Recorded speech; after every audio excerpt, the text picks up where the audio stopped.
Welcome to the ZBrush podcast. This episode is with our guest, Aiman Akhtar.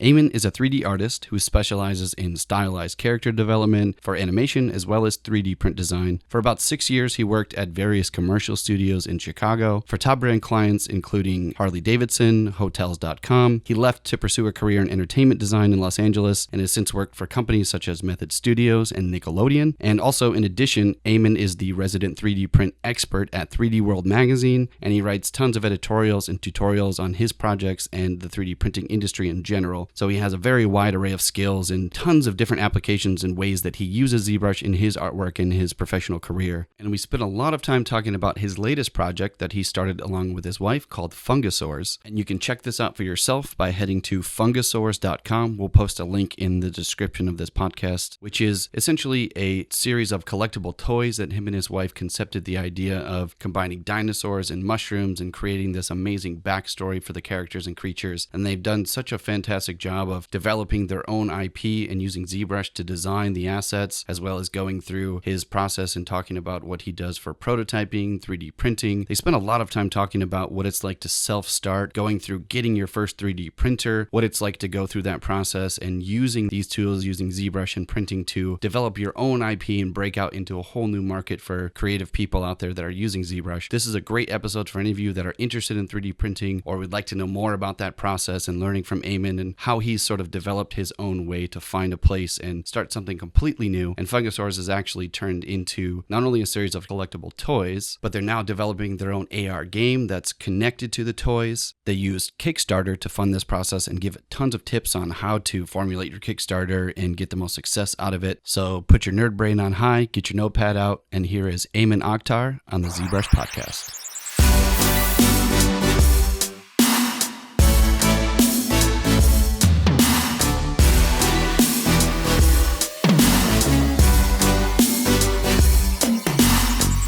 Can I tell a story about Florida? So Kyle and I we worked at Disney World for a short time. There was a college program, so you go there, you get college credit, and you work at the parks. And it was like the end of our program, and his parents came in to visit for spring break or something, and his mom's very protective of him. He's the first baby. Of course. So he didn't tell his parents that we were going to go skydiving with a bunch of our friends, like 15 of us. And he was supposed to have, I think it was breakfast with them, which is really poor planning on your part. Because we went in at like 5 in the morning. We drove down to, we were in Orlando, and we drove down to Cape Canaveral. And what was the city? I can't remember the name. But so it gets delayed for like 2 hours. Yep. So we kept getting pushed back, and his mom and dad are calling him like, "Are you coming to breakfast?" And you just weren't responding, I think, for a while. And he finally had to call his mom and tell her. He was like, "Mom, I'm not going to make it to breakfast. I'm going to go jump out of this plane." And she just lost it. She's crying. I could hear her crying through the phone. It's like, "Mom, it's going to be fine." We went and did it, and I think they ended up leaving. You didn't even end up seeing them, did you? I got to. Oh man, she was traumatized. That was like, I remember sitting, I was like, dude, and I know his mom, it's like, she just gets worked up about it. I thought it'd be better if I told her afterwards. Right, like, it's all good now. Oh, yeah. That was dumb. Yeah, well, Oh, I know the feeling. We all do that stuff when we're young. Yeah, when the first time I started dating Fa, I was like, I didn't call her when I was like sleeping over and spending the night, and she was just freaking out, my mom. She was like, "Where is it?" Like, where are you? You learn things the hard way when you're young. Oh, totally, for sure. I guess that's part of the learning experience, right? Yeah. So you guys were dating in Chicago? Yeah, we've been together 12 years now. Wow, that's incredible. Yeah. You guys are married now? Okay. How long have you been married? About 5 years. Okay. That's great. So you guys did the move together. Did you guys get married here or in before? Chicago? Okay. Well, technically in Hawaii, Chicago, and Japan. Oh, wow. It's the trifecta. That's amazing. We were trying to have just the one wedding. And I don't know if you know about Indian Pakistani people. We usually have like 5-day weddings with like people riding in on horses and like elephants and tents and thousands of people. But I was like, no, let's just do 1 day. Let's do a destination wedding in the middle geographically. Her people can come, my people can come. It'll be a small destination wedding. And it was like 60 people or so. It was perfect. Hawaii was awesome. We got to honeymoon there. And then everyone in Chicago, my extended family, because I've got a lot of cousins and aunts and uncles and nephews and nieces, and they're all like, "We want one here." And then, okay, we fine. wanted. fine. And then her folks in Japan were like, okay, we want one there too. Oh, so you had to compensate if you're going to do that. It's like, well, if you're going to give them that, then you got to come here. It was fun. That's an expensive, like 3. Luckily, we didn't pay for all of them. Oh, that's great. Well, I was going to say it should be there. That's on them, but they're requesting this. It was fun playing dress up in Japan. We got to dress up in like she's ethnically Korean, so in like Korean hanbok, and like we look like Korean Ken and Barbie. And then in what do you call it? In Chicago, we did the full like Indian getup. So Fa wore a lehenga, which is like not a sari, but it's like a super red and gold heavy decked out dress. And I had these giant mustaches that are like Maharaja style, and like the big red turban. And that's so cool. That's the most unique wedding experience I've ever heard. Honestly, that's awesome. That's great. You guys will never forget that, I guess. That's true. But then in your culture, do you have multiple weddings? Is there do you ever come back and have like a, I don't know, like some cultures will have like a 20-year renew your vows. Yeah, like renewing your vows kind of thing. Does that exist? Not really, and weddings are expensive, and they do a really strange thing. Like, depends on what side of the culture you're from. I'm Muslim, so our history is you just get married the once and you're set. Yeah. Half of my mom's side is from India, and a lot of them are Hindu. And they have a marriage tradition, which is that when you get married, you marry each other and you hold hands and you tie a cloth around it and you walk around a fire 7 times. Is to symbolize 7 lifetimes, 7 generations. So you die, you're born, you're married to the same person. You die, you're born, you're married to the same person 7 times in a row. Yeah. So it's just really laying in the foundation of forever, just to make sure it's going to be this lifetime and the next one. But then after 7 then. I mean, technically, you can be reincarnated as many times as you want. So yeah, that's a good point. Yeah. So I guess you can choose after that. Hopefully. Hopefully. Nope, it starts back over. That's so funny. I mean, thinking about it from an American perspective, because, I've been here almost 20 years now, more time here in the States than in, where I was born. Americans don't do, wedding that long at all. No, we're still struggling to, overcome our previous generations of the sort of American dream kind of thing. You get married at a very young age, you have kids, you get a house, but then we seem to have struggles trying to actually find our right partners, right? And sort of just following the progression. And then in our culture, it's a little bit easier to separate and get divorced. That sort of happened over time. But I feel like this generation now is learning from that. People are not jumping right into it, but actually trying to develop real relationships. Yeah, I think it's more of a cultural timeline thing because, America's relatively young culture. It's like 250 years or so. It's not that long. But in general, modern times, if you say humans have been around for 300,000 years, we've lived in 50 people tribes or so. Only in the past 50 years or so have we decided 2 people are going to couple off, move somewhere, right, and do it all themselves. Right. And that's insane because you're trying to get everything you need from one person. Right. Yeah. Did you read the book Tribe? I have, yes. I read the same. And that kind of, did it open up your mind to that? I'd never thought about it from an evolutionary standpoint or sort of a conditioning. We spent more time, if you believe in that, if you believe in evolution and the amount of time we've been here, we've spent more time living that way than we have the modern way. And we run into those issues where there's sort of a conflict of interest in a way. It's instinctual a lot of the times. Yeah. A lot of those issues are coming to the fore in 2017, 2018 with the whole Me Too movement and all this other stuff happening, which is pitting instinctual ways that things have always been versus how they could be. Yeah. Right. And that's 300,000 years of ingrained instincts, you know, versus... And how do you don't just turn that off? I mean, it's a process. Right. But it's worth trying. You have to try. Well, and I think the first, this is the ZBrush podcast, the Love Line edition. Love Line and relationships.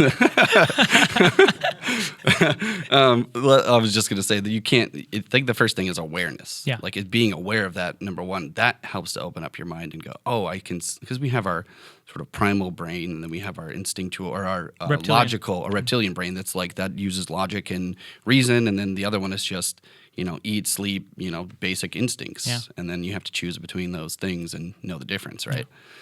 Yeah. Okay. Well, we can wrap that portion up of the Love Line edition with Casey Kasem. So thanks for coming in. Of course, man. Thank you for having me. Yeah, we are very happy to. You've been a ZBrush live streamer now for a couple months. Yeah. and you've been spending a lot of time with your brand Fungisaurs. So I guess to get started, because there's a lot we can talk about in your personal work, but I would love to hear just about how you got this, what Fungisaurs are, and how you got this whole project started. Sure, absolutely. Kyle, if you want to cue in the start slides, you can just run through those. So my name is Aiman. I'm a 3D artist, originally from Chicago, and I was in the commercials and VFX industry there for about 5 years before I moved down here. And so I've been in LA for about 4 years now. And when I moved down here, I wanted to make a shift away from commercials because that was all that was available in Chicago. And we used to joke in the commercial industry that you're making tomorrow's trash today because no one really cared about what you did as soon as it was out. Like as soon as it's on the side of a bus, as soon as it's on TV, as soon as it's online, the next month, no one really remembers your work. Even if you get like a Webby award, which I was able to get with my team for Hotels.com, like smart guy commercials we did, recreating the claymation look of Wallace and Gromit. I remember those. They were really cool. Those were very cool. They were really effective commercials too. And we recreated everything in 3D and put like little thumbprints on the characters. That's awesome. It was a really fun project, but no one really has an emotional attachment with your work if it's commercial. And I was really interested in getting into entertainment and storytelling. And when I moved down here, I was thinking, I don't want to be just a 3D modeler. I want to have something else added to my name. And so I was like, all right, well, I'll pick up 3D printing. It's a relatively new technology, and I can be that guy. Yeah. And that was very effective for me to make the transition to LA and then start picking up a lot of work. So you can see a bit of stuff that's going on this slide. I've bounced around a lot in the past 4 years working on 3D printing for large-scale sculpture, small-scale stuff, stop-motion animation, VR to 3D, costume work, and even launched my own Fungisaurs toy line in the middle up there. This is incredible. Just the eclectic style of things you have going on here is so amazing. So so then that was your goal coming from Chicago, was to get out of that industry? Yeah. You wanted get out to of commercials and do more entertainment. Try to explore VFX here, explore games, animation, toys.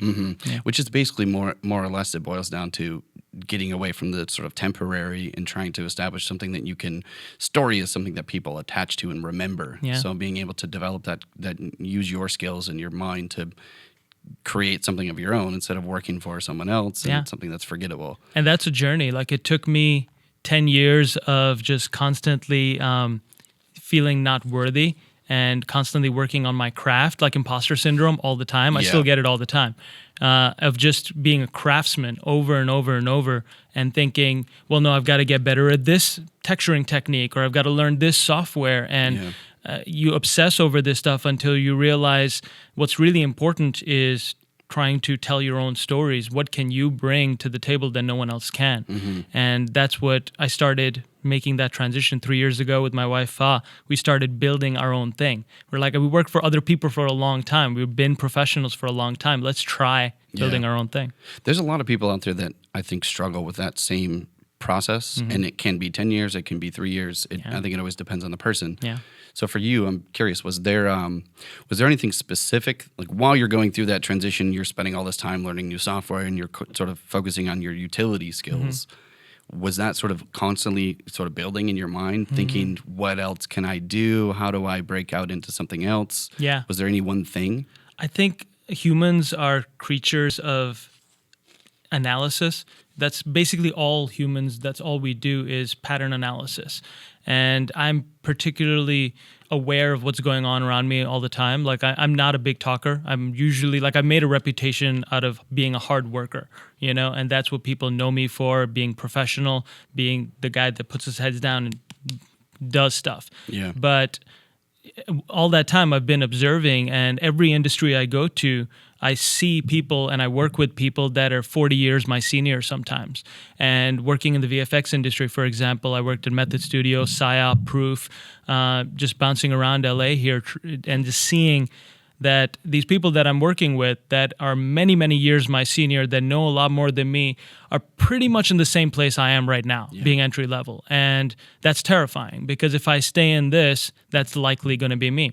Because that industry is so up and down, it chases, this production subsidies. Oftentimes you have to go to where the jobs are. Totally. And so just looking at that, I was like, well, that's not particularly a good fit for me. So let's try dipping my feet into toys. Let's try dipping my feet into games. Let's try dipping my feet into tech startups. And then just observing what's around me until I can articulate what I like, what I don't like, what I can use, what I want to do with it, and what can I do for myself. How did you get to that? So I guess you're at the point where you're going to make this transition. You and Fa are talking about this, I'm guessing, and planning. So when you come to LA, were you working freelance, or did you have some sort of established plan of action, or did you just jump right in? So I don't recommend doing what I did. It was pretty insane. I came down and I basically couch surfed for a month in California. I called up all my friends that many of them I hadn't seen since art school, and I was like, hey, do you have a couch I can sleep on for a couple of days? I want to explore the neighborhood. And I basically made a giant Excel sheet, and this is the nerdiest thing, of all the places I wanted to work that were nearby. I was dropping Google Map stars everywhere, and I was walking around. I bought a bike. That's very So I moved down to California. I bought a little folding bike, and then I started biking around with it to check out all these areas and see how far they're going to be from, say, where. Exactly. Just getting a lay of the land. Exactly. Get a sense of it. Checking like property prices, rental prices. Because it could be like, say it's DreamWorks or some big studio name. Like, oh, that sounds great. But in a city like this, depending on where you're going to live, how expensive it is in that part of town, maybe it's better for you to commute. Yeah. That changes your whole day. Everything. Like in LA, what I've learned is it's about living near where you work. That's the name of the game. Yeah. But I tried San Jose, San Diego, and San Francisco, Oakland area. And I picked LA because it was the most number of opportunities to cost ratio. Like it was a very mathematical decision because in Chicago, there was 3 places I wanted to work. I actually got a job at Midway Games to work on Mortal Kombat. And then I came back from my summer vacation and then they closed. Oh, no. So I didn't even get to start because they got shuttered. And then I think a year later, they opened up as another realm, but I was already out of there. That was the PS4, Xbox One generation, like 5 years ago or so? Yeah, okay, I remember that. Yeah. Wow. So maybe that was a blessing in disguise. It was because, coming out here and landing in LA, there's thousands of studios and there's so many different people to learn from. There's so many different ways you can go and everything pulls you in a different direction. Like the first gig I was offered here was working previs on Independence Day. And I was like, okay, let's try to negotiate a bit. This is, the big leagues. Yeah. And by the time I started negotiating, they had already found someone else to start the job because that's how, brutal. And I was like, okay, this is a fast industry. That's a good lesson to learn early on. But the guy liked me enough to where he hired me like 3 more times on other projects. So it's basically making a human connection still goes a long way.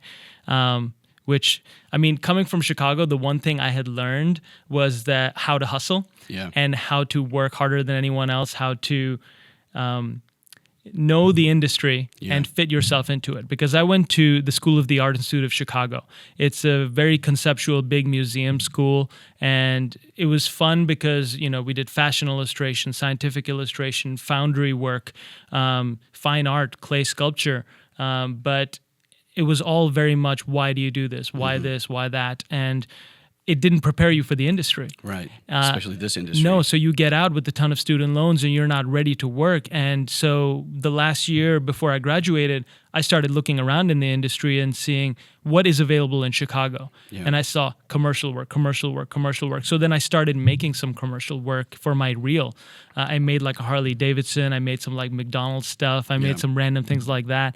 And that basically allowed me to be one of I think 100 people in my class. Me and one other person found work in Chicago because we were ready. Because you prepared for it, yeah. And you did the diligence to understand your surroundings. Basically. Tried, yeah. A lot of people, think that they're going to graduate and go directly to Pixar, which is their dream, or they think that, it'll be fine because I have this degree. Yeah. And that's the furthest thing from the truth. Yeah, I can't say for certain, but my observation in general is that, at least in this country now, especially in the arts sector, your skill set and when you go to college, we were talking about sort of conditioning and sort of old ways of going about things. College used to deliver that to you. That Absolutely. It'd be step A, B, C, you go right to it. But now, that's not necessarily the case, especially in this industry. Well, there's a lot of for-profit art colleges. I worked at AI, the Art Institutes, for a while as a teacher, and it was just horrible because they churn students out. They have very low standards, so they graduate just about anyone. Yeah.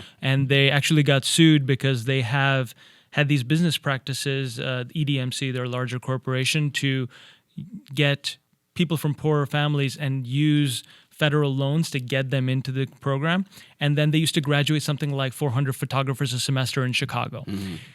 How many photography jobs are there in Chicago? Yeah. So it's just when you graduate that many, they oversaturate everyone, and they don't prepare students for the actual industry. So being a teacher there, along with my other fellow teachers, we had to try really extra hard to, help the students. Right. And maybe 1 in 10 of them would listen and be like, oh yeah, I get what he's saying. Yeah.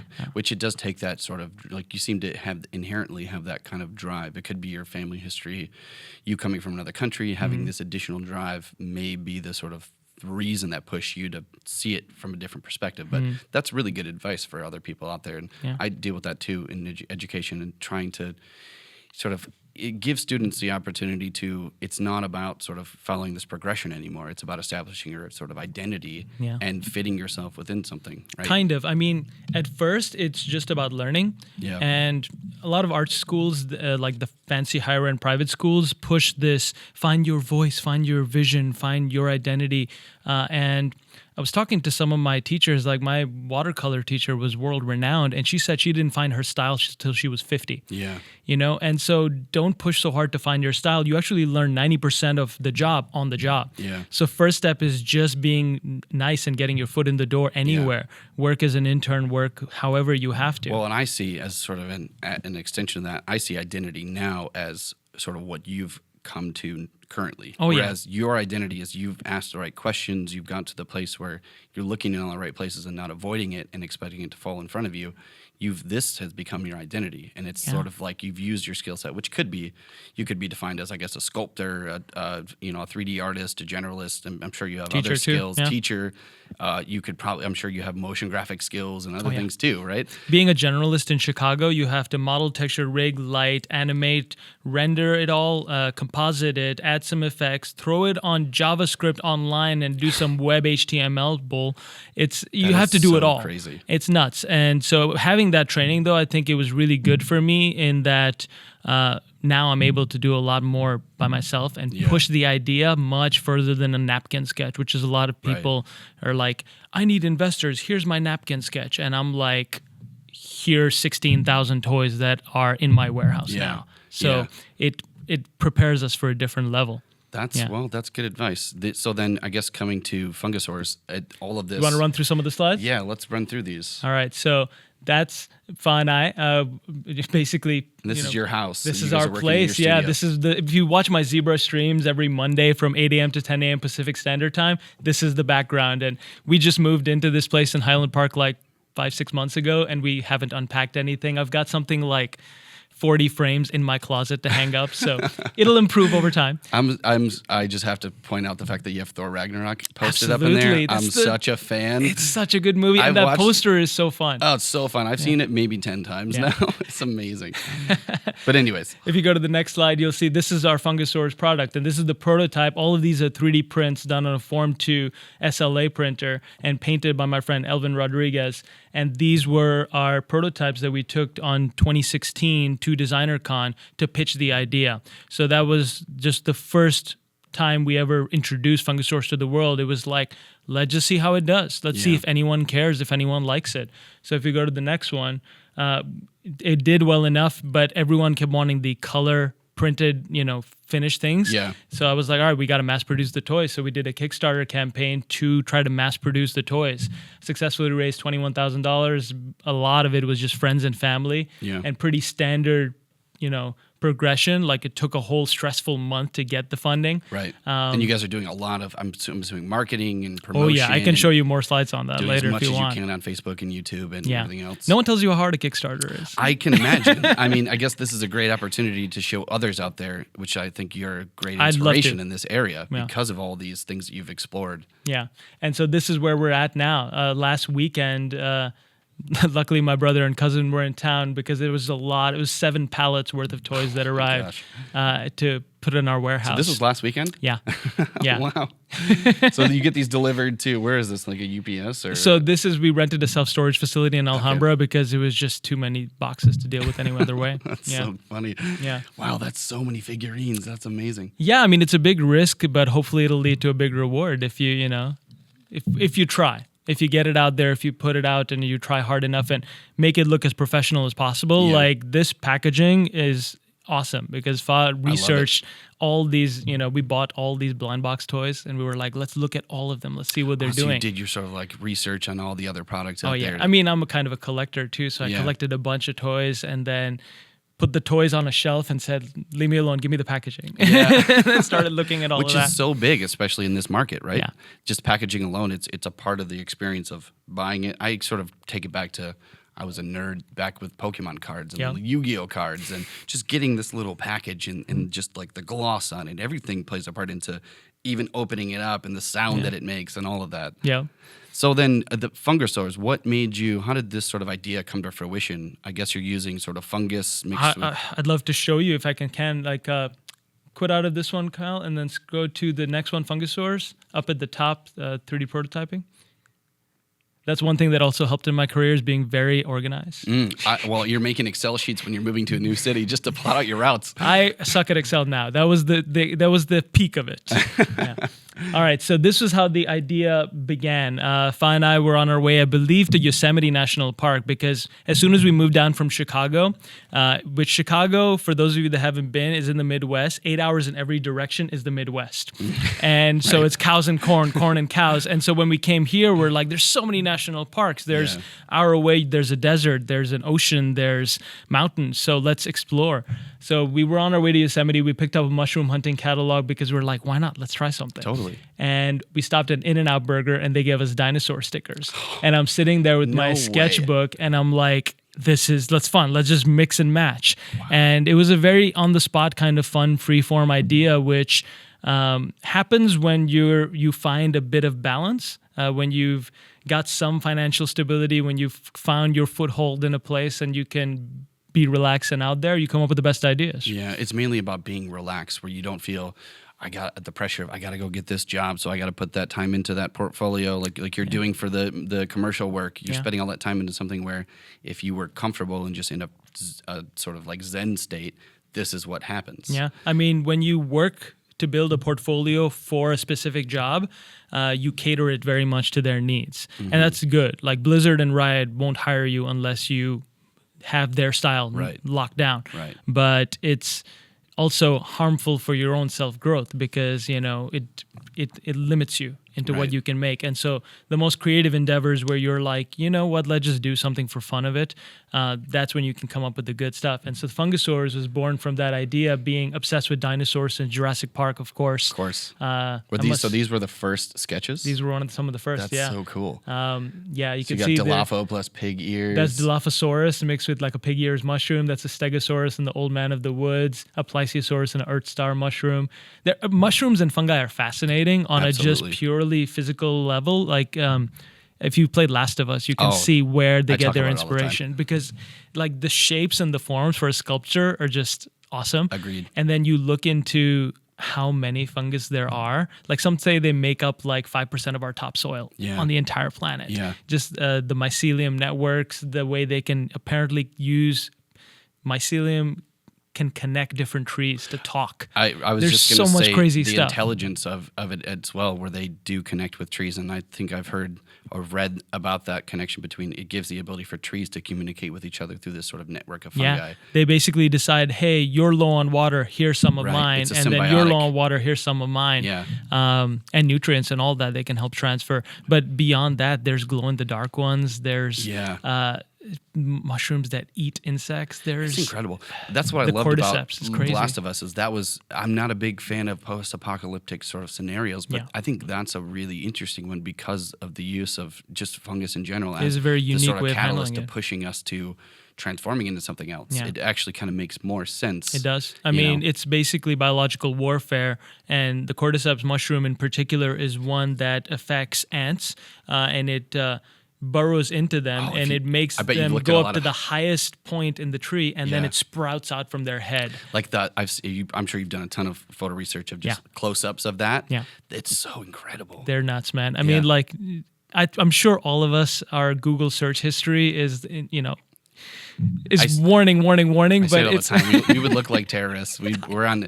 I was talking to Crystal Sayu at the summit about this, and like some of us are probably on FBI watch lists. Oh, I'm sure. I would bet just in case, like the back end of the list. But it's inevitable. You've got to look at this stuff. But you got to, it helps you, develop your visual language. Mm-hmm. And so honestly, like a teacher of mine, Jason Hopkins, my animation teacher from college, put it best that you have to be watching and consuming more content than you create, simply because it keeps your wheels turning. Yeah. A lot of older artists, some of them have a different perspective, which is don't watch anything. Yeah. Don't do Instagram, don't do Facebook, because it'll influence you, and you should come up with your own voice. But it's good to have a pulse on the, thumb on the pulse of what's going on. I feel. But don't you? Like going on top of that. Art in itself is always a transformation of one thing to another. So it's always pulling from something else. Always. So you could argue you can't help it. You do kind of need to absorb as much as you can to create your own vision. Right? Yeah, I mean, like for Fungisaurs, I grew up watching a lot of Pokemon, Digimon, a lot of, these cute character-driven, creatures that have a relationship with the human thing, like How to Train Your Dragon, for example. Right. So these things really influenced me in my desire for building a brand that could one day be more than toys, more than game, like possibly an animated series, VR experiences, all of that, because I wanted to create something that could span, that had the appeal to be expansive. Right. If you want to go to the next slide, Kyle. So that was the original 8 designs that I did back in 2016, I believe. This would be ZBrush 407. Yeah. And so these are all very specific mushroom mixed with specific dinosaurs. Like that C-Rex at the bottom is a chanterelle mushroom mixed with a T-Rex, so C-Rex. That Dimetrodon with the turkey tail mushroom, we call it a salamander. That turkey tail mushroom. Yeah, they're so pretty. They are gorgeous, and I love your color schemes. So yeah, we wanted to make like, a basic set of dinosaurs that everyone's familiar with through like something like Jurassic Park, and they have that's a velociraptor mixed with a chicken mushroom. I couldn't see that in the light, but that's now my favorite one. That's so awesome. So, and then these were the first set of designs, and so I had to update them a lot to make them printable, then to make them mass producible. So I'd love to talk about all of that too. Like you see how the eyes are a bit smaller in that one, it's less appealing. Yeah. This guy's mouth is open. Right. That won't be possible to mass produce. Right. And as far as design aesthetics too, is you're trying to sort of create a sort of cute but also interesting and sort of digestible and acceptable in a lot of different levels, including color and eyes, shape of the eyes, all that stuff, I would imagine. I took a lot of classes with like Mike DeFeo and Shane Olson, learning about appealing character design and learning basic things like you make a character's head bigger, then they're more like a toddler, they're more appealing. Yeah. You make the eyes bigger, they're suddenly a lot cuter.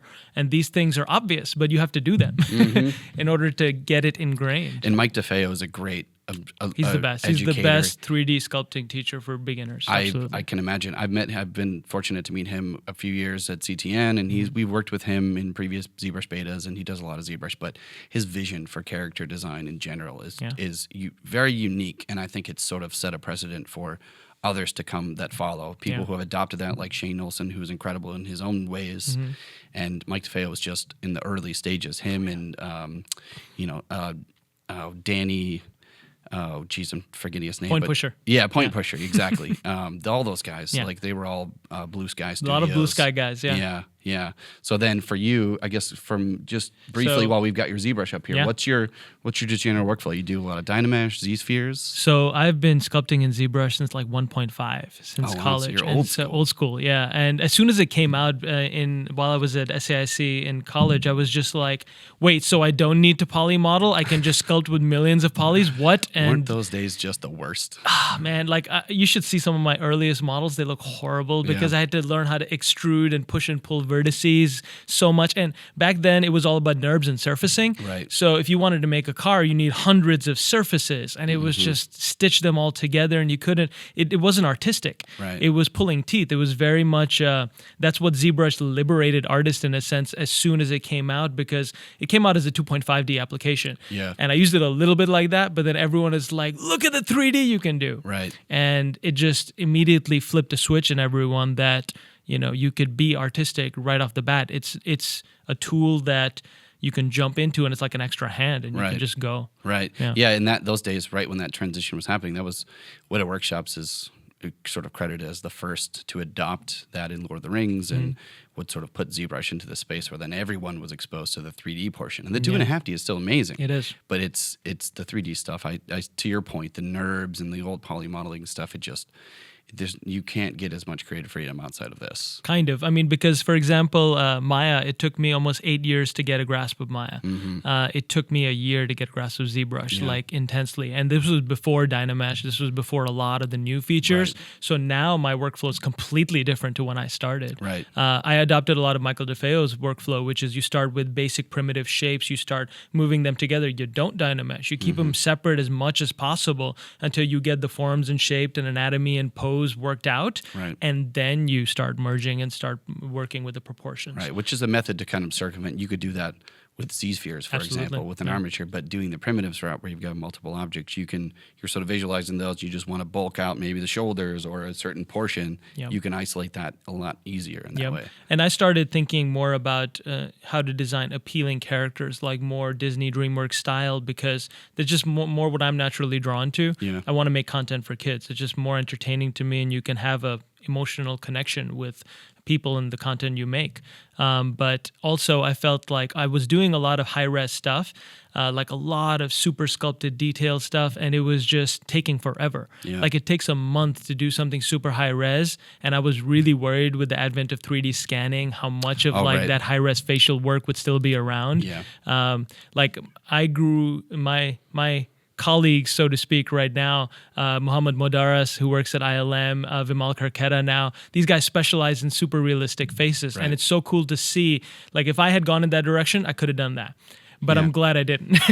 Well, because then it kind of goes back to you become more of a utility, not to discredit, because they're talented. They're incredibly talented sculptors. Like they understand anatomy and the just how gravity affects the wrinkles, the and all different of that. Types of wrinkles and pores, like and depending on the shape of your skull, how that affects it, and just everything, which they have to. But then eventually there will come a time where a lot of scan data is getting used, and it's less of a creative format. And at that point, you're cleaning up. And I've done that too. I've worked at Aaron Sims Creative, where I was working on the new Aquaman movie costume, and we got Jason Momoa's scan, and we just, I had to clean it up and do all the hair merging and meshing and make it printable. And that's not as fun. Right. And what you're doing is full creative freedom from start to finish. Right.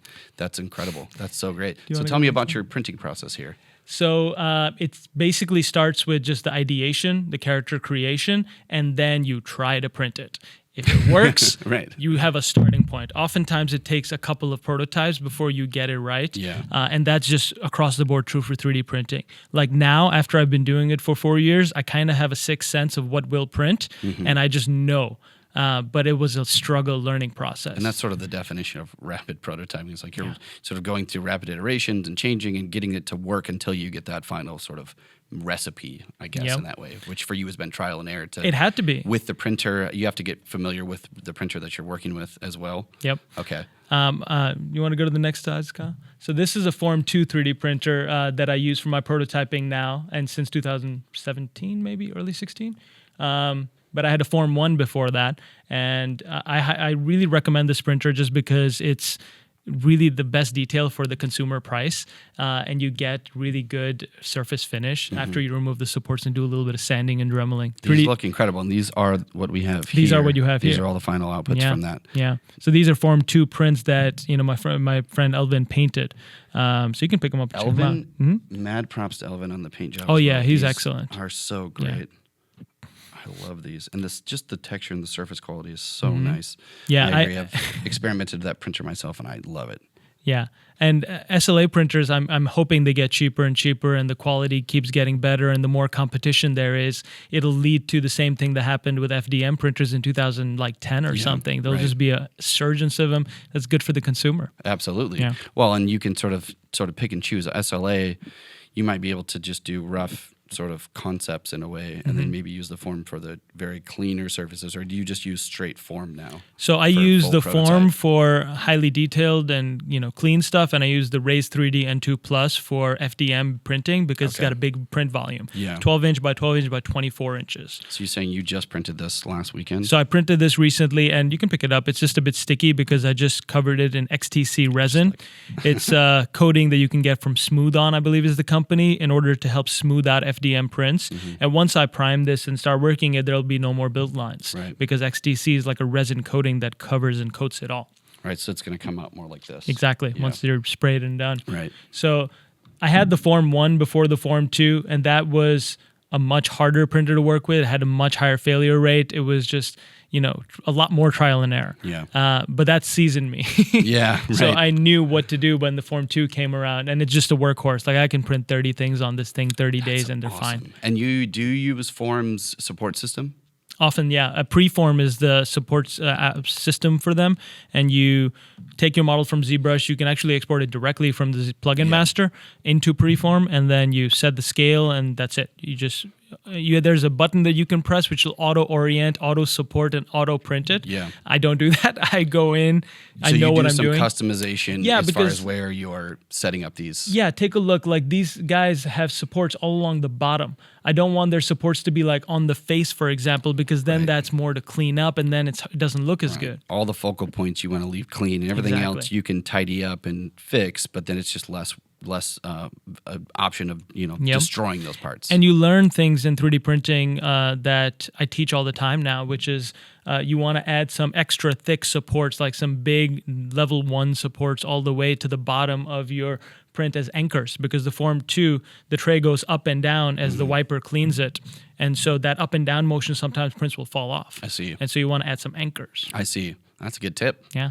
So then from here, you're taking just a simple, little pair of pliers and clipping those things off. Yep, modeling clippers. If you go to the next slide, this is preform.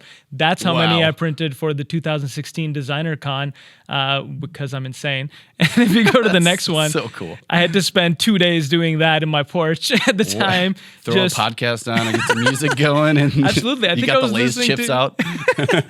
You have to, man. I was audiobooking it hard then. That's so cool.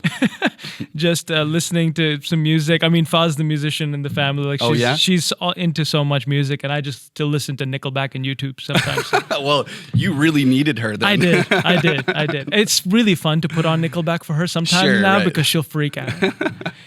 Rightfully so. But there's Elvin printing the prints after they've been cleaned up, and that's this one right there, the C-Rex. So he's doing a lot of airbrush. Yeah. All airbrush? Yeah. Okay. A lot of airbrush and then hand painting too. Okay. Yeah.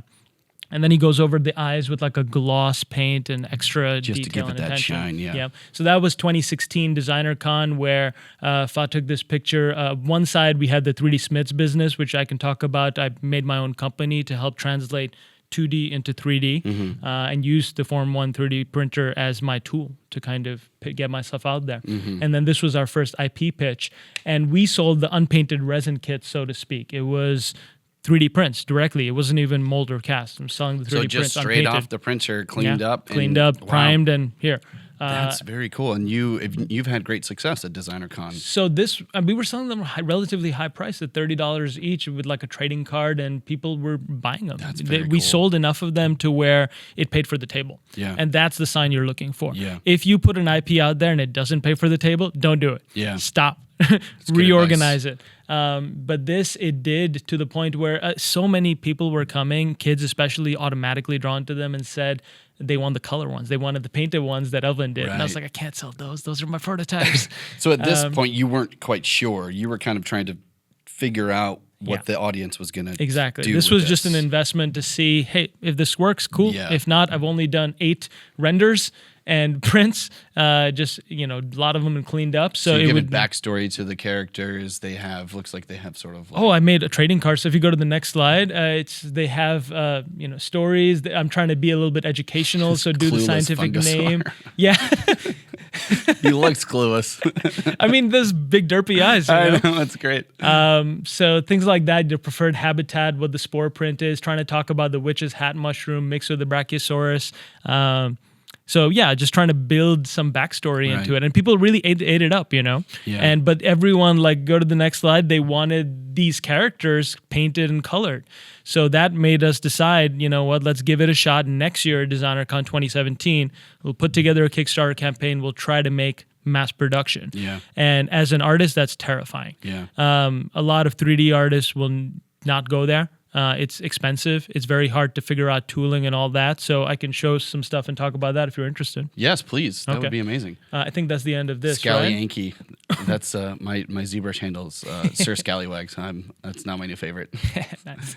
So if you go to the number 2, you can quickly flip through these. In preparation for the Kickstarter, we took them out into the wild because we're like, you know what, we want to explore all these areas that are around here and get 2 birds with 1 stone. You can go on some hiking trips and capture some marketing footage. Exactly. So that's that's the iconic Yosemite Absolutely. shot. There's Half Dome right there. There's that waterfall that's really iconic. And so you can flip through these super quick because there's just so many of them. We kept traveling. That's Japan. And he's actually almost blends in with the leaves. Yep. It's like camouflage. Yep. That's cool. That's Matador Beach here in LA. Tide pools. Yeah, and we got smashed by the waves. Oh, cool. That is Guatemala. We went for Fa's friend Sarah's wedding there, and there's 2 volcanoes in the background. Is that one going off? Yeah, I think they were. Oh, they were all gosh. smoking. Yeah. How awesome is that? That's Mammoth Mountain, I think. Oh. Or could be Big Bear. Wow. I'm going to forget all of these places, This but this is in Mexico? Guatemala. This is Guatemala. Guatemala still. Tikal, I think, is the name of the area where they have a lot of Mayan ruins. Gorgeous. Yeah. He's just gazing off into this temple. I think this is Grand Tetons. I love this. So you kind of just, as you guys are sort of exploring the area, I mean, we wanted to travel. We like to travel, and we figure we're building an IP about creatures that spore, and wherever they land, they start growing, and then they are all over the world. So kind of like the idea of Pokemon Go, but using fungi to do that. Which is a more practical, realistic because Pokemon never explain how they got around. Right. They're just, they exist. Yeah.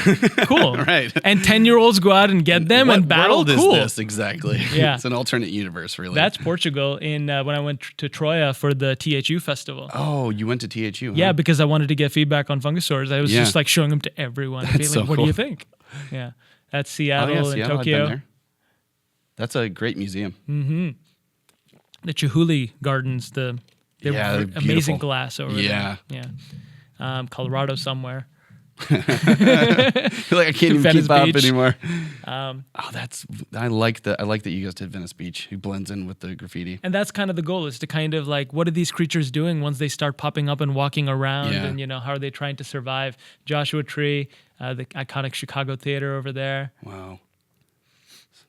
I think, where's this? I'm gonna mess this up. It is in Yellowstone National Park. Okay. Where they have a lot of geysers. Exactly. Yeah. Can't remember the exact name. That's Venice. Wow. This the city is just overflowed with water. Oh yeah, Here it's getting worse. Did you see the video on Reddit day before where they're serving pizza and apparel spritzes, but they're all knee deep in water? I watched a Vice episode on how bad the water. They're actually developing a $4 billion solution to block out the water coming in. It's pretty dope. What they've done is build this kind of underground. It's like a little door that opens up that allows the water level to go down. Exactly. Yeah. Which is smart. It's dope.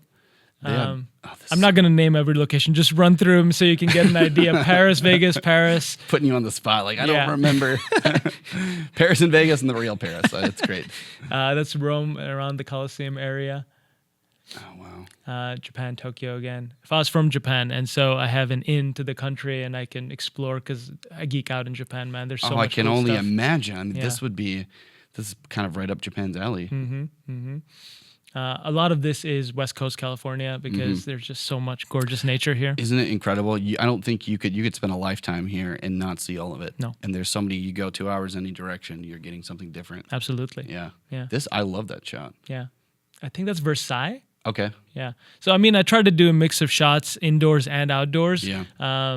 Just try to have fun with it, really. Yeah. Just try to build. And that was all these photos were fun because I was trying to figure out photography. We're trying to figure out different lenses and iPhone cameras and DSLR stuff. Right. And while we're doing all this, we're like, we'll build content for Instagram and try to build a momentum up to the Kickstarter so we have some fans. There's sort of like an organic process you have going through all of this from just like inception of the idea and then sort of bringing it to fruition. But then would you recommend, because you went to DesignerCon last year and you did the prototypes, you didn't necessarily go full in to do the color, which you probably could have if you really wanted to. But then I'd sell each of them at like 100 plus. Right. Yeah. And so you're thinking about all those things. Would you recommend sort of going about like, not because this is, it seems to be like on the surface, if you guys are just talking about this beforehand, like having drinks or having coffee and just like coming up with the idea, everything always sounds doable in a possibility that could, be successful, but you never know for sure.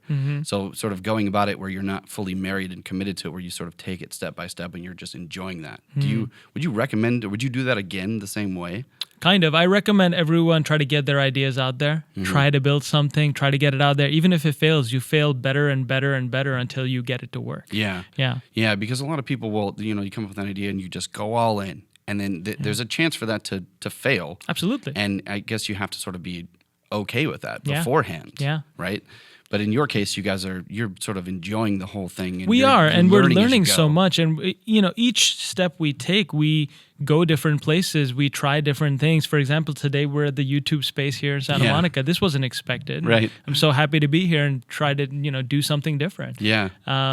That's very beautiful. Learning about, factory mass manufacturing, production, learning about bonds and shipping and freight forwarding, and all of that was a journey unto itself. None of it came easy. Yeah. All of it was a pain. Yeah, right. And having Fa, you guys being a sort of team, you guys have this sort of eclectic, I guess you guys are both doing so many different things. Well, Fa's doing all the design and brand building and like all of the color and spacing and, everything. She's good at that. Yeah. She has the eye for it. I'm doing the sculpture and then, Elvin's getting the paint. I mean, I came to a point where I started saying, hey, you're better at me at this, so you help me do this, or I'll hire you to do this rather than trying to do everything myself. Right. And that is a key transition that a lot of artists need to make because it lets you produce. It lets you create things, whereas it might take a year for you to make it on your own. You can make it in half a year or less. Yeah. So Which it's important. takes the pressure off, right? Absolutely. Like just being able to say, I can't do that as well as you can, and that's okay. Yeah.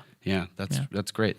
So from here, the travel, we went to the Kickstarter. Okay. So we launched. So November 2016, we did the first DesignerCon we'd ever done.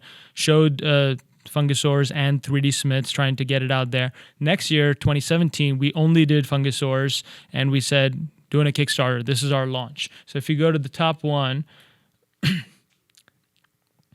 there's some videos there, so you can put them aside for now if you want. All right, so that's the team, me and Fa. This is the doing team. a lot of stuff. LA-based designers, so we got LA in the background.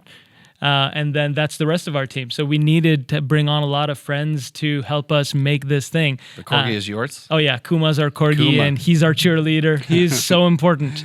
He's chilling with me all last night as I prepped for this. So we said we were going to make an app and a toy. And so we prepped this. And Zach is our programmer, and he helped to make the app with me, a friend of mine that I work with at a previous gig. Okay. You can go to the next slide. Wow, so you went from toys to VR. What made you want to go into game? So I didn't want to do just the toys. I wanted to be something that you can bring the toys to life. So it gives you repeat value, because a lot of collectibles, they're pieces of plastic that go and sit on shelves. Right. And I'm all about reusability and sustainability. And if I'm making plastic, you might as well have a lot of repeat play value out of it. So I want to make an app, that's what we're doing. We're making an app that recognizes the toys using all of the latest ARKit 2.0 object tracking and recognition, stuff that didn't exist when I when you got started, came up with the idea. Yeah, right. Which is pretty awesome that's sort of happened. It's been aligning. This process. And then basically the toys would come alive in the app, and then you'd be able to interact with them, play with them, feed them, kind of like a Tamagotchi pet experience. Right. More than Pokemon Go. Pokemon Go, Jurassic World Alive, a lot of AR games are about collecting, capturing, and then fighting. Yeah. And it's like, there's so much more gameplay, and kids want to do so much more. Right. Well, and education too. I guess it's a good opportunity to introduce other elements to it, right? Yeah. That's very cool. So I guess I wanted to ask you this is kind of an extension of kind of going back to when you got started. Mm-hmm. You're trying to create more value and have more opportunity to get more story and have a longevity for this, so that it's something that's going to stick around and can evolve and grow. Yeah. As opposed to just toys and collectibles that, they're limited in what you can do with them, right? So this is just an extension. Like we made enamel pins. They're super popular. Oh, those look great. Yeah. Those are very cool. I like what's the difference? So is it sort of like a cell shade kind of paints? Kind of. So do you do any printing for those as well? I don't print those. Those are through a company where I basically hired the specialists. I made all the Illustrator files based on the top of the render, rasterized the renders and drew on top of them, and then separated the areas, and then they handled it. And then we made a lot of merch. We made tote bags, and we had all this. So for the Kickstarter, you got to do an actual pitch. You've got to prepare it. You've got to say, I've got this option. You can have, you want to basically cover every price point. Right. So if someone comes in as a mega collector, they're satisfied with, hey, I get a custom 3D print and I get the full box set. And the box set is guaranteed to have one of each creature because it's a mystery box set. You don't know which one you're going to get. Oh, I see. That's the whole point of the blind box trend. And that's why they're so popular, is because you keep buying them because you don't know which one you're going to get and you want to collect them all. Right. And so beyond just the mystery box set, I wanted to have the app that integrates it, and then I wanted to tell a story. And you have to prove on Kickstarter you can handle it. So you have to have, there's an original 3D printed prototype, there's a factory proof. So we actually did the talks with the factory, we found a factory. Right. And that was a process. That took a whole year of calling everyone I knew. Yeah. Like I had Eric Sosa hook me up with some factories. Oh, yeah? Like we chatting with Chinese companies and being like, what's your rate for this and that? And talking numbers forever until I found a company that was recommended by a friend and of a friend who actually used them. And then I was like, okay, let's do it. On your Twitch stream, do you share a lot of this information when you're going through and talking about it? Just for those people, because I think this is a great opportunity for others that are sort of sitting on the fence and don't quite have the confidence to go into something like this because of those things. It's the questions, and if you don't know the right people, you can't contact them. You're one of those people that you're streaming all the time and talking about this. Yeah, I was really hesitant to share like who the factory was or like anything like that until they actually got me the toys. Yeah. Because I didn't know if they would deliver. This is my first time doing it. But now that they have, I'm happy to tell them because they're like this. You don't want to offer something up that's not going to. Yeah, because I mean, then like I've recommended friends to gigs before where they did horribly, and then that reflects poorly on me. Right. So yeah, things like that. Yeah. But Kickstarter was just a trip because it was just a month, a whole November. Fa hates Novembers now because it was just every November we worked so hard before DesignerCon, because DesignerCon is just kind of, it's a big deal toy show, but for us it's kind of a marker of, hey, let's try to do this thing by this. And so we made the announcement, hey, we're going to do the Kickstarter. And then the next thing we did was start, after we'd prepped all the assets, we started counting down to it. So you have to do a lot of marketing. So Kickstarter is all marketing. If people don't know your Kickstarter exists, if you just put it out there, I know so many great sculptors that put their ideas out there, and even now they're much better than me. Yeah. But it doesn't get picked up because no one sees it. Yeah. So how do you recommend going about that? Is it constant content being put up every day, regular stuff? Just always. You have to build an audience. You have to figure out who your audience is and then build up to them. And we didn't know this the first Kickstarter we did. Yeah. So most of our backers are friends and family and people that we met. Marketing for Kickstarters, you got to start like 4 or 5 months in advance. You've got to build a mailing list, a newsletter. You've got to have a press kit ready because it's hard enough to get press for Kickstarters as it is because people don't know if they'll deliver. But you've got to have it all ready. Like we finish our press kit 10 days into the Kickstarter, and by that time, no one cares. Oh, I see. They're so like, it's too late now. Too late, yeah. So you really need to be prepared before you even start well that beforehand. project. You need to have all of your ducks in a row, your product ready, your videos made, your marketing on lock. You need to have a budget for advertising on Facebook, on Reddit, on all this stuff. I don't particularly want to do a Kickstarter for a while because two of in a this row experience. is kind of a lot. It's a lot, yeah. So after that, Fa built all of this stuff. This is her banner design, incorporating the Fungisaurs into like this wild jungle motif. That looks great, and it has this sort of style, and that's very cool. And then if you go to the next slide, we didn't stop at just digital. We went out there to get people to come to us. So we went to DesignerCon first, and we didn't have anything for sale at that table except for like stickers and like trading cards and stuff, because we're like, hey, go to our Kickstarter right now and help back us and support us there. And that's kind of, we drove them to the site. I see. So instead of sort of asking them to pay for the products, you're going, we just want your help with Kickstarter to help. So we were taking pre-orders at the location. We're like, hey, if you want it, you can order it right now, and we'll do the Kickstarter part. Yeah. But you know, if you don't have an audience, you've got to get to them. So we went to CTN that year. They were on separate days, so I got to hit both. Oh, CTN and DesignerCon. Yeah. Right. And this year you're not going to be able to do that. This year they're on both the same day. So we went to CTN. That's my friend Miguel. Got to share a table with him. Oh yeah, we know Miguel. Oh, Miguel Guerrero is the badass. Miguel's awesome. He's the best. I worked with him at Method Studios, and he was kind of mentoring me, and he's just so good at everything. Yeah, he's a great sculptor and very cool guy. Yeah.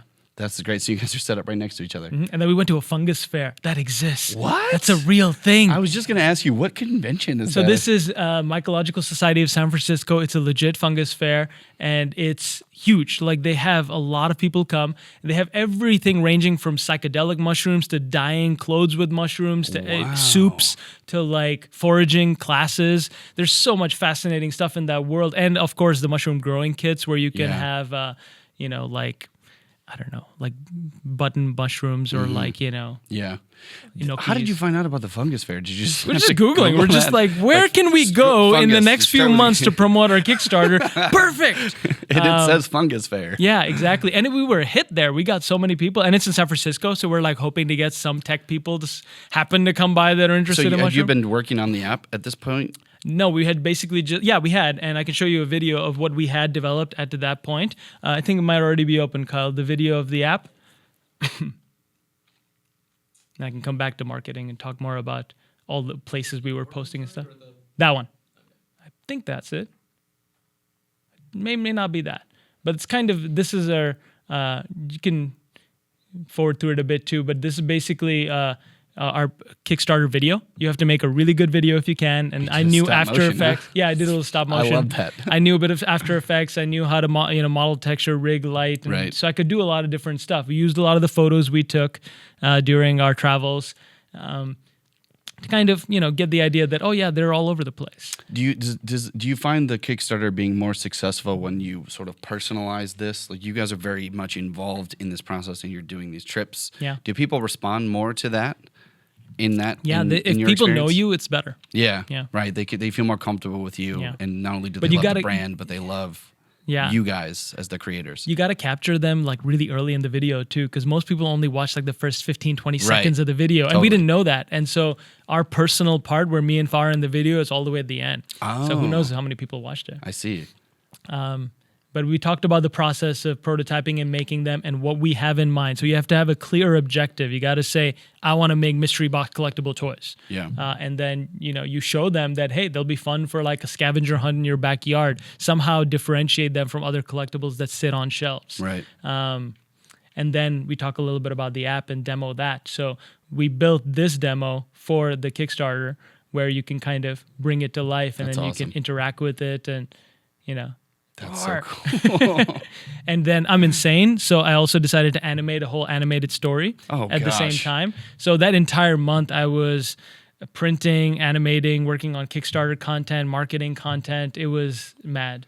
The animation, we ended up doing like a 2-minute After Effects 2.5D animated whole short. I got my friend Megan, who's a voice actor, to help, and that's really cool. Insane amount of effort. That is, but I guess if you love it, it's that much easier to dedicate that much amount of energy into it. Yeah, right? I mean, if you believe in something, then people will see that you believe in it. Yeah. So the app itself, you're still in production, or you're in development for this currently? So the toys, we just had them delivered. We're going to launch them officially at DesignerCon in 2 weeks. No, 9 days almost now. And that's the toys. The app, we were going to launch beta 2. So there's a bit of the animation. You can just let that play in the background, kind of telling the story of the origin story of Fungisaurs, so to speak. Created in a lab, accident happens, they get out. And, following the main characters, so you have someone to care about in the story. Right. But yeah. That's really cool. So this is the 2D animated. Yeah, like 2.5D animations, all in After Effects of there's the Grandpa Take, who's the guy who invented the Fungisaurs, and there's a little bug drone from some nefarious competitor. Oh, cool.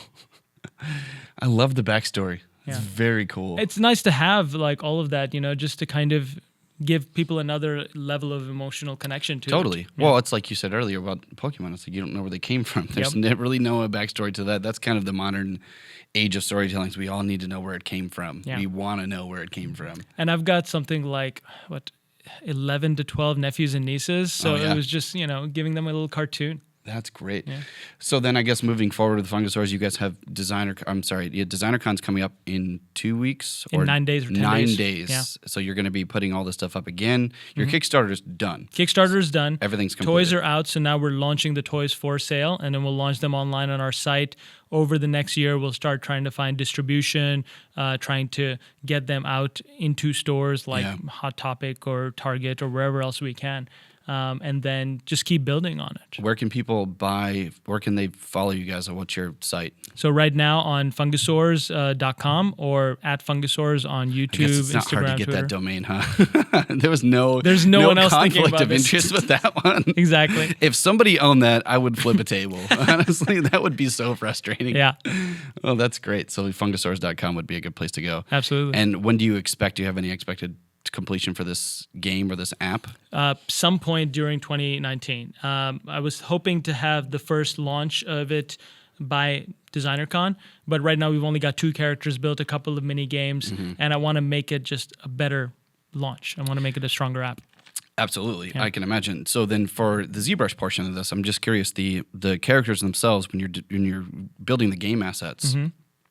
Are you taking the original designs from ZBrush and repurposing them? Yeah. And are you doing this in, say, Unity or Unreal, or what's your platform? Unity is the platform for building it, but the ZBrush assets, and once I made the one character and one toy, now I could, straighten this out and put it in T-pose, and now I could retopologize it for animation in games and rig it and animate it for the app directly, and then reuse it for animation, reuse it for anything, really. Right.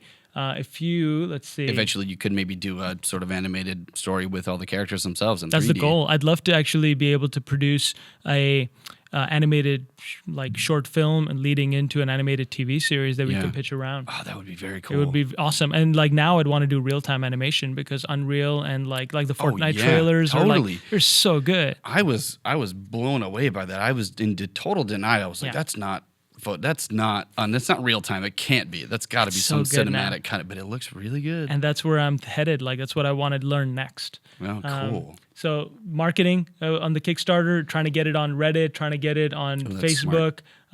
We got on the top of our mycology, which is the study of mushrooms. Very niche market, but that's so cool. Yeah. That gets you guys out there.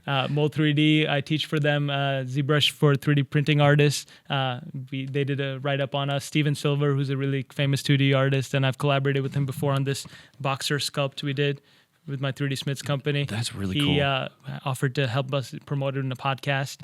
So you just did that as a one-off with him? Yeah, I can show you more of that if you have time. Yeah, well, I don't want to rush past all this stuff because you've got a lot of So the Kickstarter, it's a process. It's a month-long thing. It's never easy. It takes time. We got 50% backed with 21 days to go, but then we had to keep marketing because the funds dribbled in slowly. You really can't stop in that process. From start to finish, you have to keep that constant content going, right? It's a lot of work.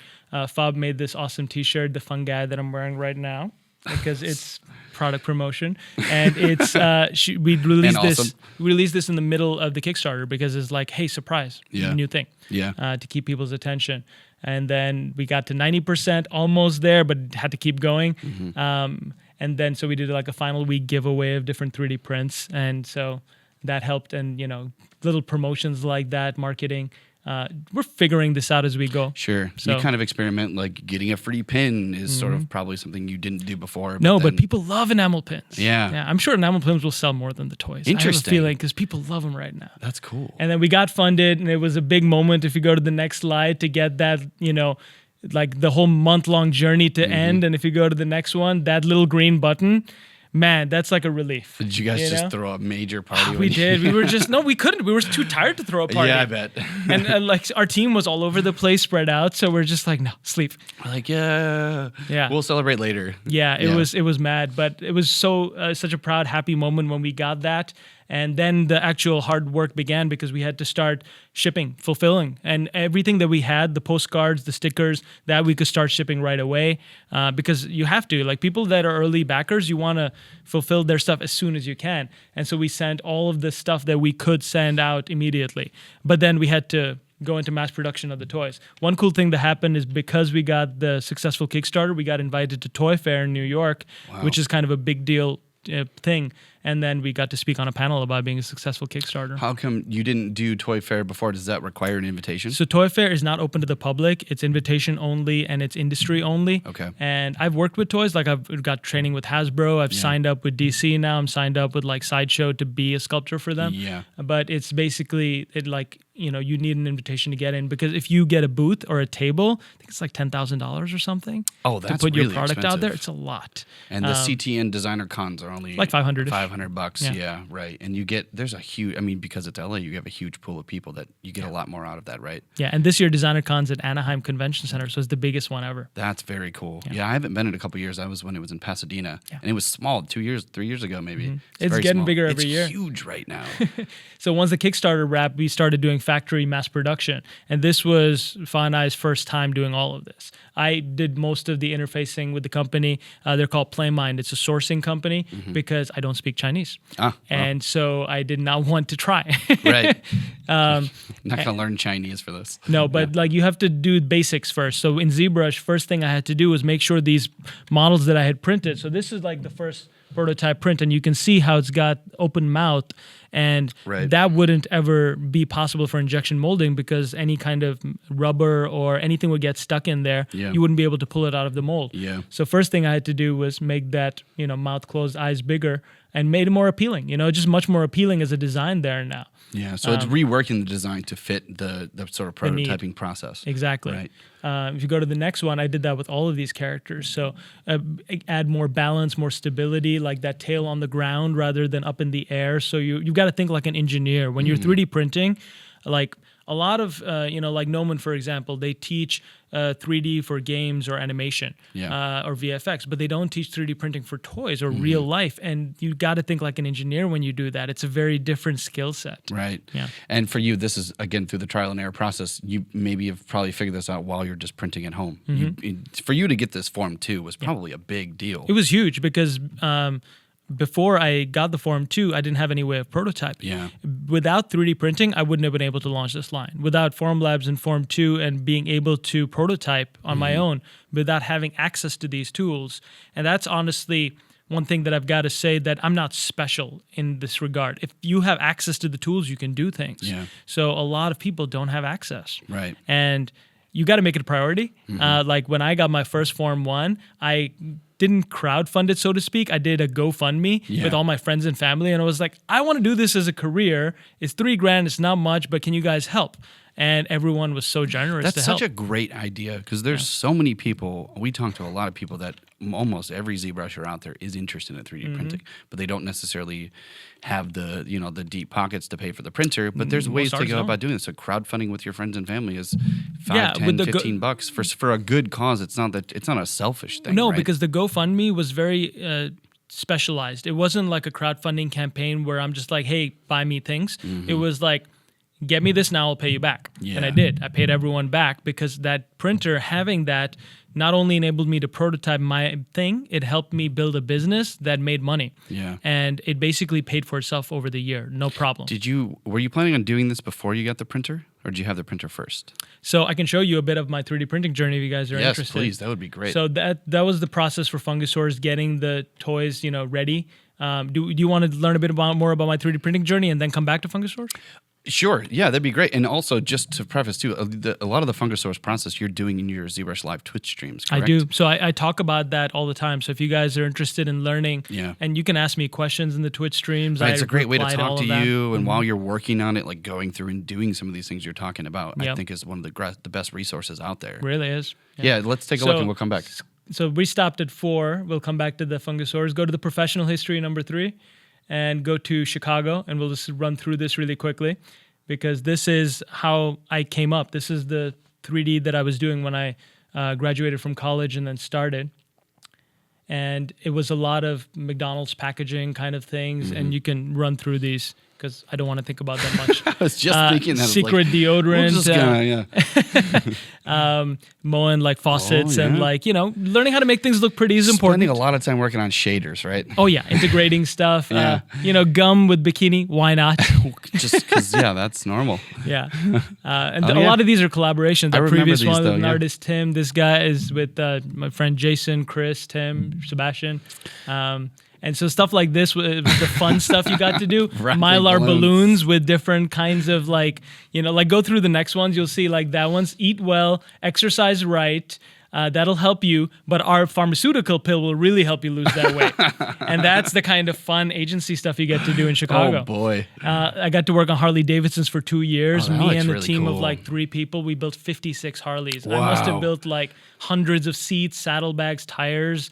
I built all these libraries, customizer kind of thing. You can keep those assets, right? No. Oh, that's too bad. Because that'd be a great ZBrush library. Oh, hell yeah.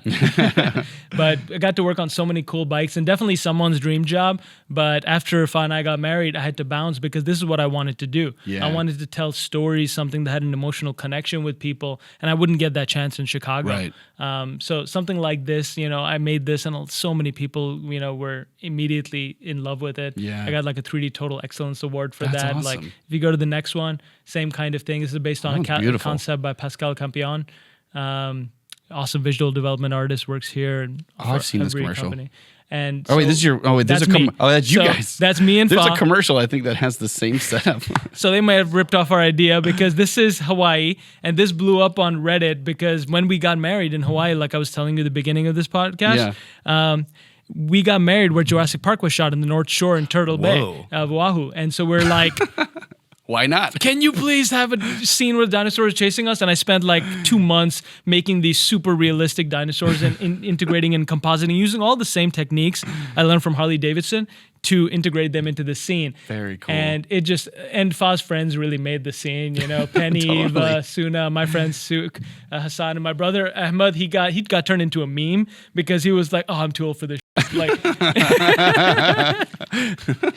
And then that wedding was the first time I did 3D printing. I'd never done 3D printing before.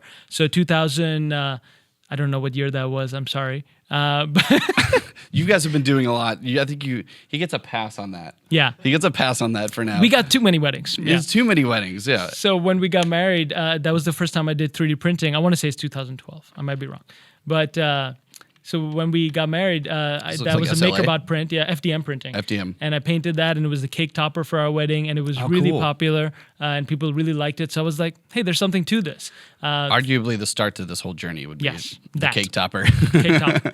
3D World magazine saw it because they saw the whole dinosaur chasing thing I did, and they wanted me to write an article about that. So then they saw this, and they were like, do you want to do a 3D printing series? Wow. So if you quit out of here and go to the next...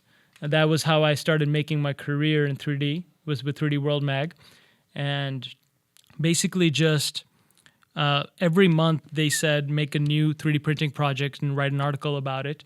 And they thought I was more of an expert than I was. I was very clear that I don't know what I'm doing. I'm learning this as I go, and so you guys are coming on the journey with me. Yeah. So I did all those articles. Wow, you did a lot of articles. It was a lot of 3D printing articles and 3D stuff and trying different things. So if you go through the next one, started with something simple, a phone case accessory, a lot of ZBrush to make different kinds of shapes that people don't think about. People think of ZBrush as a very organic modeling tool. Right. It can do a lot. It can do a lot.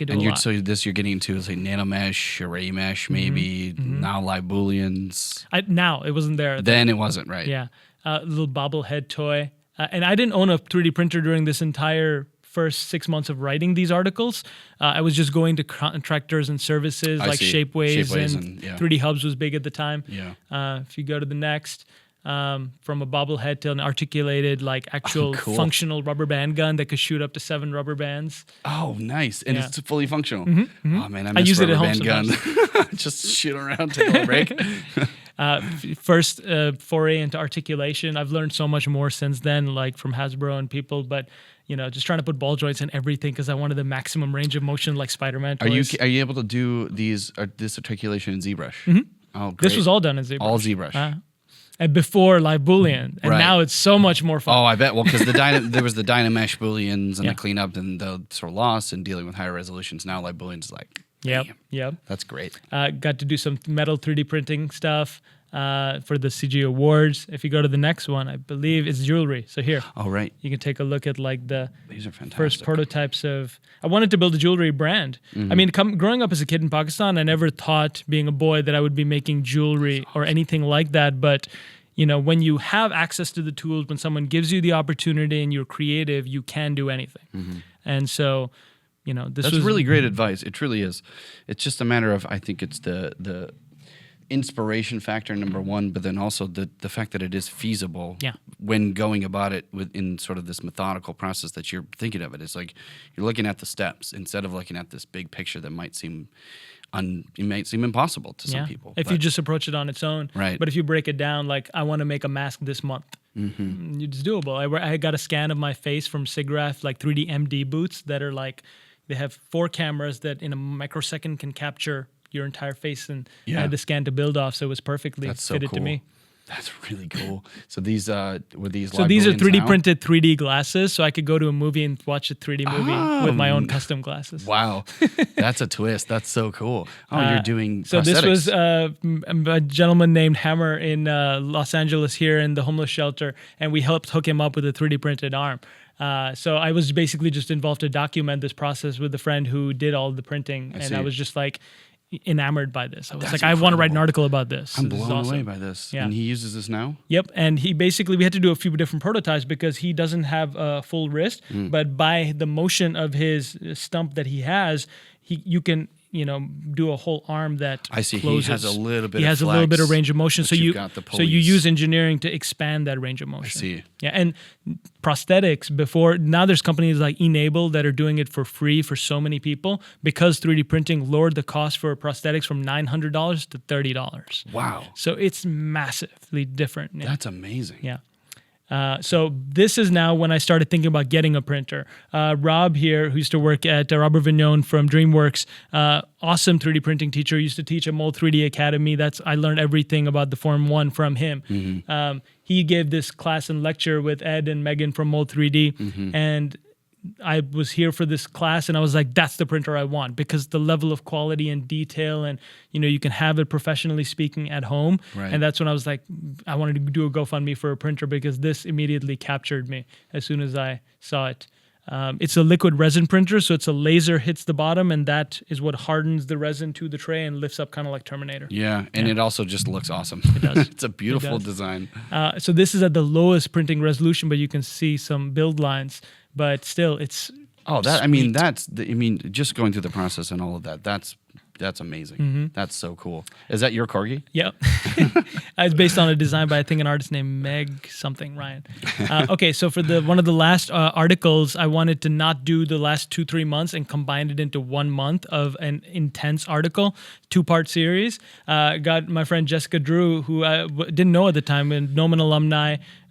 Really big in the ZBrush community. Oh, totally. Of course, we just had her on the podcast exactly not too long ago. Yeah, and she's a great model. She's so awesome. And she's so great and helpful. Yeah. And I was like, hey, Jess, I want to do like this 3D printed shoot and make a dress. And she collaborated with me on helping make this thing. And then we made all these different pieces. I got jewelry from Igor Nezevich, who's got his line called Alienology. And we put together a whole shoot.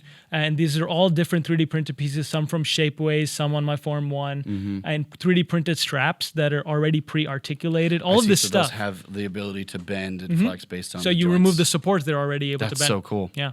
And designing all of this from scratch and then putting all the LED lights into it and like putting a backpack where I could put the batteries and stuff. Yeah. it was just a really fun experience. Correct me if I'm wrong, this got a lot of traction. This was shared in a lot of It got shared a lot. 3D World magazine promoted it a lot. Mm-hmm. The company that makes that LED lighting promoted it.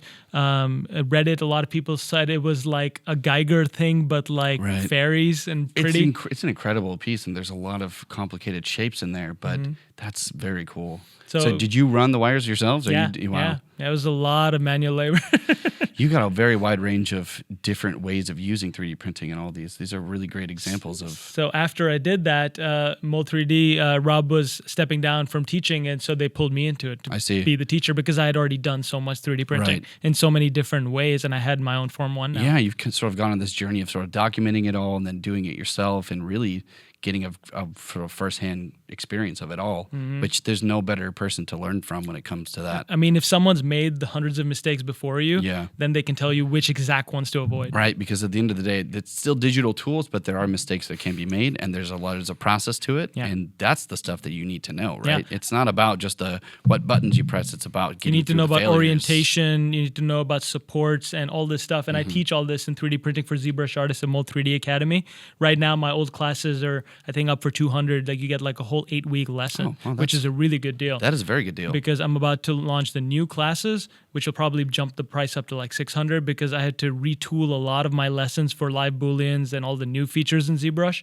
So I'm making a whole new 8-week set of classes, which probably won't be out till December or January, but it's a whole bunch of videos in which I make the same model, same character model from scratch. So it kind of encompasses some of Shane Olson's and Mike DeFeo's techniques of making a sculpture in ZBrush, but then I take it to 3D print output for FDM, for SLA, making a squeezy out of it, molding, casting, miniature. So you get a really good sense of the class. Danny Williams. Yes, Danny Williams. I was trying to say earlier, and it was driving me nuts for the last 45 minutes. I'm sorry, Danny. No, I know Dan. I've met Danny a few times, but all those guys, that technique is still transcending through, which I love. Yeah. So then, from 3D World and starting to make the transition into teaching and Mold3D, I started getting a lot of professional projects. So if you want to run through those, how are we doing on time?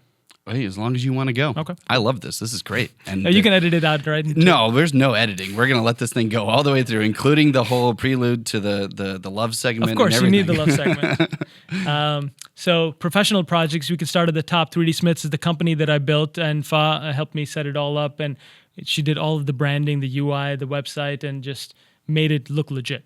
And what it was simply I wanted to be a character development artist like Mike. And I said, I can take your 2D concepts and turn them into 3D sculptures. And with my printer, I can prototype and get them out in front of you for toy prototyping, for pitches, for whatever you need. And so it became a side gig that I constantly get 3 or 4 emails a day still today for different projects. I'm very selective about what I work on, who I choose to work with, because I still work 40 hours a week at freelance gigs. I still work 40 hours a week on my own build.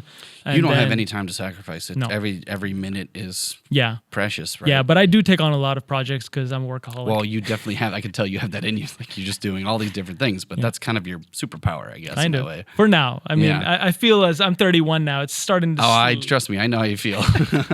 So this is in a collaboration with Randy Bishop, previous one with Steven Silver. You can go next. This is Brian Ajar. I went to a bunch of artists at CTN. I straight up approached their tables and said, this is what I want to do. I'll do this sculpt for free. We'll print it out. We'll prototype it.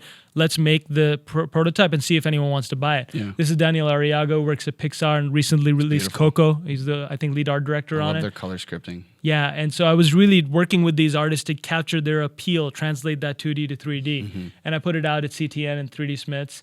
I started basically trying to launch my own toy company, try to see, I was hoping 3D printing would be at a point now where there would be a Kinko's at every corner that could do 3D printing at high level and people could just download the files and print and get it. But the technology just hasn't gotten there yet. It's going to be a slow adoption. How do you find, do you have any sort of tips or advice as far as for people translating these kinds of 2D like sort of stylized concepts into 3D? That's a very challenging process. It's very challenging. You have to train your eye, and the best advice I can give is work with the artist. Don't just say, hey, can I use your concept? Say, hey, can you give me feedback? Because they will give you spot-on feedback on the eyes, the shapes, the forms, just the anatomy, like how they want things to be. And working with 2D artists will help you be able to make that transition to making your stylized work better. That's good advice.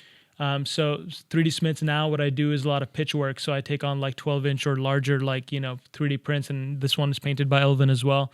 And you can flip through for movie pitches. And this is by an artist named Paul B. Freeling, used to work at Blur Studios. And he's a director now pitching this IP. And I think, I know because he's taking this print to the pitch, he's getting it. Oh, I see. Because the 3D printing enables artists to take their stuff that's in their head, put it out on the table, and all these investors are just like, okay, I get it. It's an extra layer to that sort of presentation, because a 2D image in a render is only going to give you so much, but being able to visualize it, hold it, think about it, that adds something to it, doesn't it? It doesn't get people excited. Yeah. So this is kind of what my usual process is: slicing, keying models, and prepping them.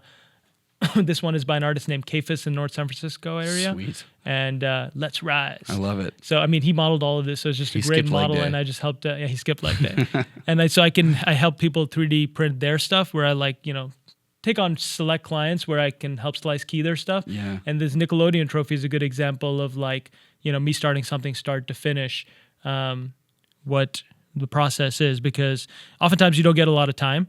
And so that was the concept. They said, they want these 4 characters for the show. Fresh Beat Band of Spies is a trophy gift for the producers. And it was a 2D show. So being able to translate that, I work with their artist, I believe his name is These are good Ernie. tips. Nose should slope. Just these little subtle reminders. No lower lid, ridge lines. That stuff is crucial, right? And when you work with 2D artists, they do this. They do excellent drawovers. They tell you exactly what is wrong or not wrong, big to small. Yeah.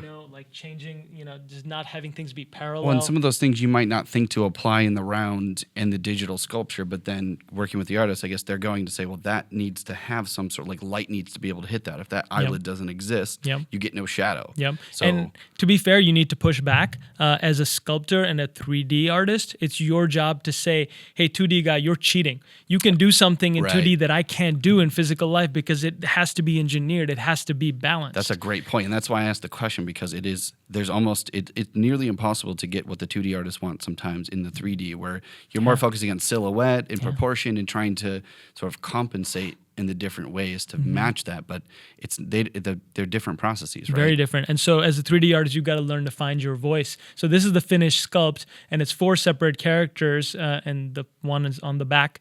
If you go to the next one, you can see how I set them up to print that they could be assembled into one trophy. Right. And then if you go to the next, you can see how they were all printed on a Form 1, cleaned up all the supports, assembled it, and there's the finished thing. That's genius. Yeah. Great idea. And I had, I think, a month to do this whole thing. Wow. So it was pretty quick. It's a beautiful looking piece. So that's basically the company I set up. And then that was me just doing side gigs. It was like people find me. I don't actually advertise at all because I don't want to get overworked. Oftentimes I bring on other artists to help me make it happen. Yeah. But all the projects that came because I knew 3D printing, because it came simply because no one else did. Yeah. LA, just the market for 3D printing, there's like 10 of us. Yeah. Still. Yeah. And so when you know some technology, people will say, hey, Aiman's that guy. Call him. So Alliance Studio, an amazing studio with Steve Wang, the guy who created The Predator. Oh, yeah. And then Eddie Yang. I've been to his studio once. So they let me come in and help on this Overwatch project. They do some incredible large-scale work. It blows me away. So this is them doing all the logistics and thinking about how to get this thing for Blizzard. Blizzard wanted 3 of these giant collectibles in the packaging ready in like 4 or 5 months, which Alliance would normally take a year to do each of those. And so they wanted 3 in 4 months. Wow. And so 3D printing was the only way to do it. I see. So they had to get the assets from Blizzard. We had to figure out how to slice and key them up, print them, Are you doing CNCs on large scale then? No, they were all 3D printed in SLA in large printers. Blizzard can afford it. They just, they can do the big prints, and look how big that is. Whoa. It's massive. That is huge. So I'm not taking credit for that. Like I helped on Genji just slicing and keying for a few weeks. The guys at Alliance did so much work. That looks really good. Like fiberglassing it, adding electronics on the inside. Just I wrote an article about them on 3D World magazine because there's just so much effort that goes into each of these. Yeah. Hand painting, there's masking. So many different artists that are involved in that too. Digital to physical. And painters multiple studios. Yeah. That's incredible. There's Farah getting And this is at his studio currently, right? Mm-hmm. Yeah. Oh, they got the lights in there. That's cool. It was really funny because I took my corgi Kuma and we were just hanging out working at Alliance Studio. And then, I'm working on Genji and I look back and Steve Wang's on all fours just like playing with my corgi. I was like, dude, you designed the Predator. And you're playing with my corgi right there. Like, that's so funny. That kind of weird stuff happens working in LA. Yeah. Oh, that's great. And this is them assembling the final piece. This is at EGAD's shop in Vegas. That is insane. That looks and so cool. I think there was 3 different projects. I worked a little bit on Tracer, which ended up at Blizzard now, and Genji. I think Genji ended up in Busan, South Korea. And then Farah, I don't know where. I mean, Tracer was in Hollywood. Farah, I think, ended up maybe in Korea, and Genji was in France somewhere. Yeah. This is incredible. So then I guess moving forward with your Fungisaurs project, with you, the remaining images that you were going to show, what is your progression or your plan here as far as the next step? So what I stopped at previously with Fungisaurs was just the factory changing the ZBrush models so that they would be printable and then injection moldable. Then the next slides, if you want to go through them really quickly, they were basically about the tooling process and then mass manufacturing and how you go from that. I think we were at, you can skip the rest of these projects, there's too many. I did 3D printing for stop motion animation, vinyl toys, miniatures now at Hero Forge. So that's some of these guys down here. That's what I've been doing for the past few months. I want to talk about these because to get this sort of to this scale, I'd love to see some of these assets so we can talk about just the detailing and sort of what to put in and what you don't need to put in. Yeah, because it comes for down miniature to how it scale, reads. you don't need a lot of detail, and everything needs to be a lot larger than you think because it's 28 millimeter scale. Yeah. These are awesome. Yeah, you can put on some of these images. So Hero Forge is website. It's a customizer website, and they build basically a character customizer where you can set up your character, pick the pose. Actually, play the video. That one, yep. And it's an awesome company. I'm so glad I got the chance to work there as a startup. They've been doing this. They launched it on Kickstarter, I think maybe 3 or 4 years ago. And they keep adding more and more content to where you can add base items, accessories, all sorts of gear. Really gear up your fantasy D&D character the way you want, not just for D&D, but for all sorts of miniature tabletop gaming. And then you press print, it gets printed and then sent to you, and then you can paint it. I really like the way that it's set up for customization. This is very interactive, and it has a great sort of just presence, just visual presence. Yep. So a lot of these are modeled by the modeler there, Margaret. And I was brought on to help with modeling, help with rigging, posing, because there's so many assets that needs to be posed and like reposed and make sure they don't crash with each other, interact with each other. Do you have the ability to change the pose? So like you could change the same character to multiple poses. So every character has multiple iterations. And that's been my job, is to make sure that once you change pose, these assets stay lined up. So being a generalist background helps, because understanding the 3D printing, helps, but it's not just sculpting. It's a lot of Maya and rigging and customizing and posing so that you can get to build a customizer like this. And there's a really shitty pan with me just kind of... but you get the idea. No, these are really cool figurines. I love it. So then this is all this line here. These are just different. So they don't come painted. The tabletop community really likes, that feeling of painting. So it's a part of the experience then. Yeah. But yeah, Hero Forge is working on all sorts of really cool stuff, which I can't talk about because they're awesome. Well, thank you for bringing these. Of course. I love this. Just this level of it's like craftsmanship, even to that scale. This stuff is getting better and better. It's just great to know that that's printed and ZBrush is involved in, even to that scale. Oh yeah, everything's sculpted in ZBrush. Yeah. So if we go back to Fungisaurs, you can see, I think we stopped at factory production number 4, and we were at tooling. Oh no, we were at the paint guides and notes above that, which is basically just giving them feedback on paint. Yeah. Because when it comes in, it's okay, and you just need to give them a lot of feedback. And since they're abroad, you need to just do this all over email. Like, this doesn't look right, change that, this should match this. And even though you send them a painted 3D print there so that they can compare, you just need to stay on top of it. Because when you're working with factories, your product is as good as the effort you put in. Yeah. So I had to give a few different rounds of paint work, and then the tooling began. Right. Yeah. Yeah, the iteration process, do you enjoy this, like, now that you've sort of established the characters, just doing subtle sort of refinements? I could see that almost being kind of fun, because you have this sort of first generation, but then these slight little changes even sort of going back to the Pokemon universe, like those little adjustments, some people love just the little changes and the differences between them. It is, but it's also challenging because as an artist, you want your vision to be conveyed. But when you're doing mass production, it's not like I can go to Elvin and be like, relying on his experience and he can spend hours painting this. Yeah. It's mass production, so all of these toys need to be painted very quickly. So here's the C-Rex factory painted, and so you can see the difference side by side. Right. It's not one-to-one. Like, they couldn't paint all the teeth on the inside because it's too much effort. They can't make a custom mask for it. Right. And it's not going to be the same quality.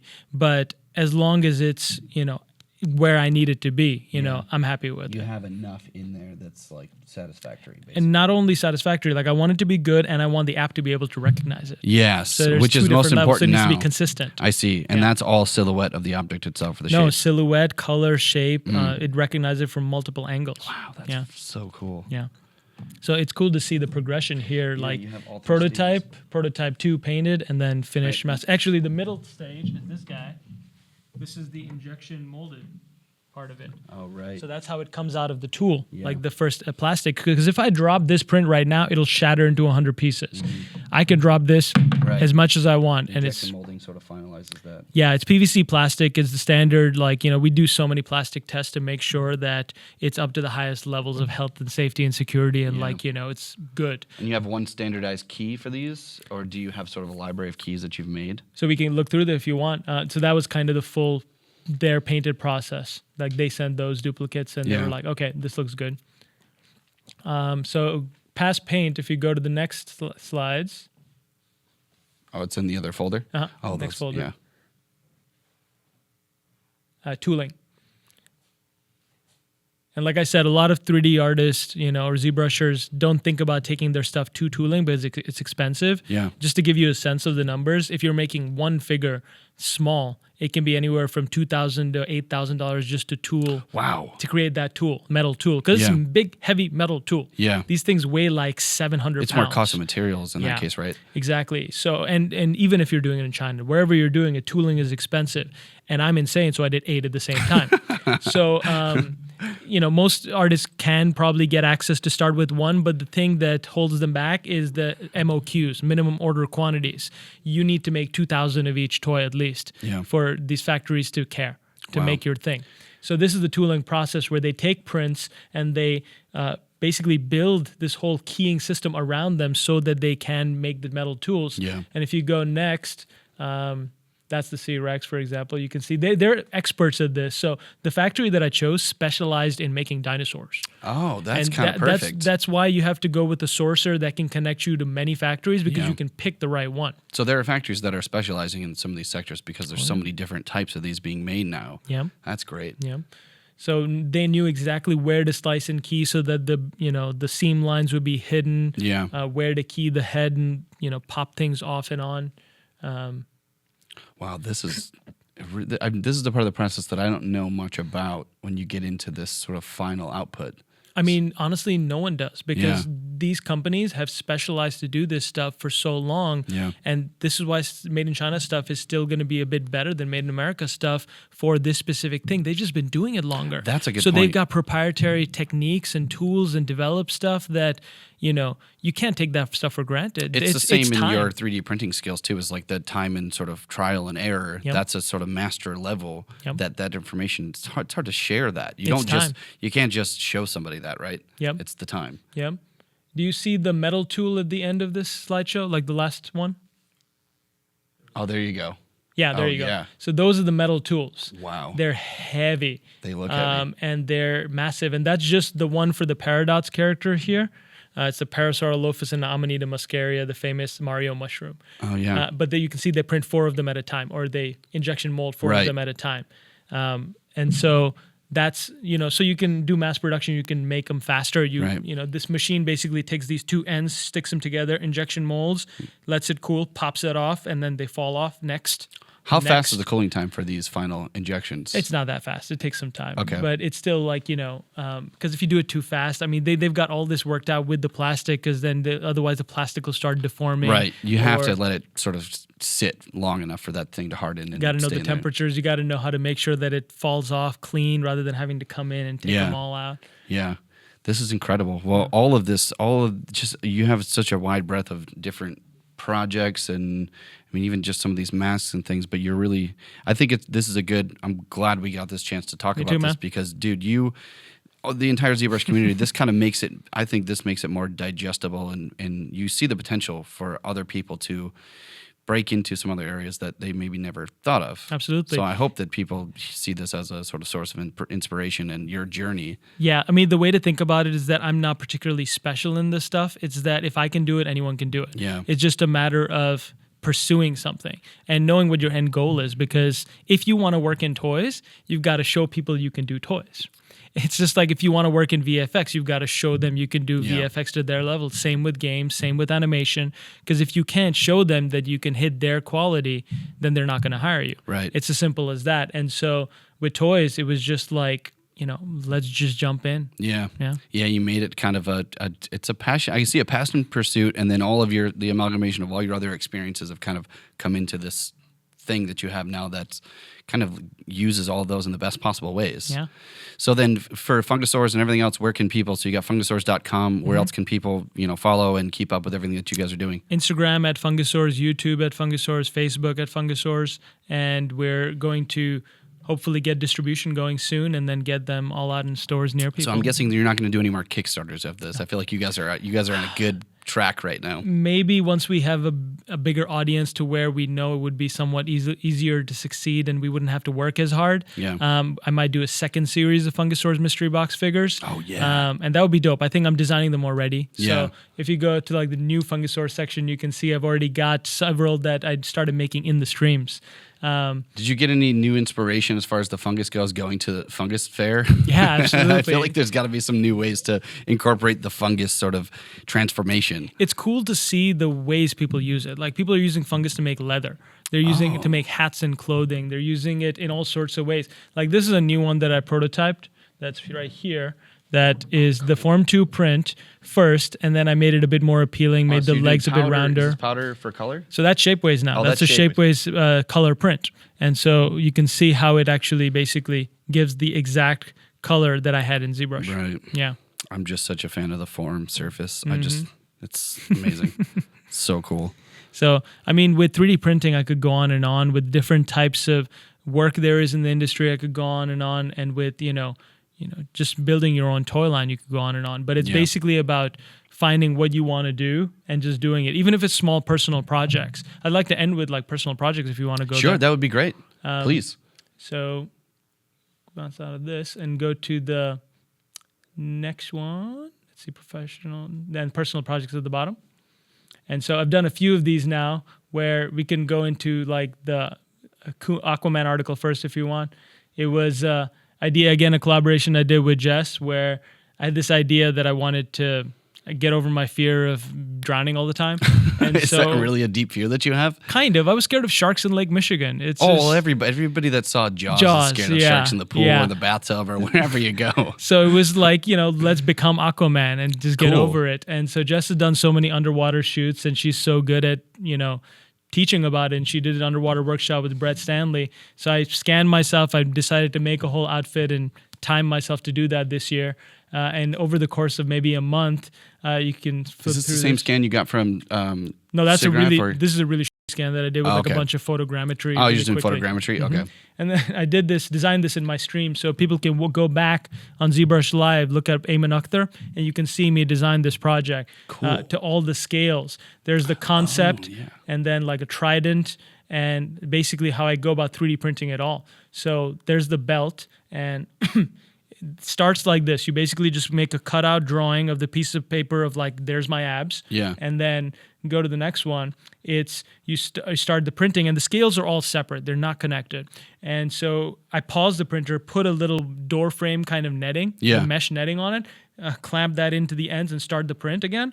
And the top of those scales fuse with the bottom of those scales through the netting. That's a really great idea. Yeah. And then you cut it out and you can stitch that onto the outfit. Awesome. And so I saw this done on a smaller scale for like a hand thing, and I was like, no, full outfit. Yeah, totally. You got to go full outfit. So that's the shoulder piece, same exact workflow. bigger scales because I wanted it to be more And that menacing. flexes, that little layer there, you can actually go through and seal that on. Wow. Fa's sister was visiting from Japan, so I put her to work stitching. Everyone was stitching. Fa was stitching. Everyone was just helping me make this thing. It's a fun project, and there's like the finished kind of shirt. All painted up with the trident and like it was a kind of a mix between Infinity Gauntlet Thanos ode with those gems and jewels. Like, what if the weakest superhero Aquaman had all the Infinity Stones? I gave myself, you did the hair, of course. Like, it's still like yellowish now. Is that from what this? That's from? That's so cool. Yeah, this was only like maybe 3 months ago. And then there's the whole outfit you know, put on. And that's incredible, man. Did you do this for, did you also wear this for Halloween? No, different thing for Halloween. I was Scar for Halloween. Whoa. Yeah. Wow.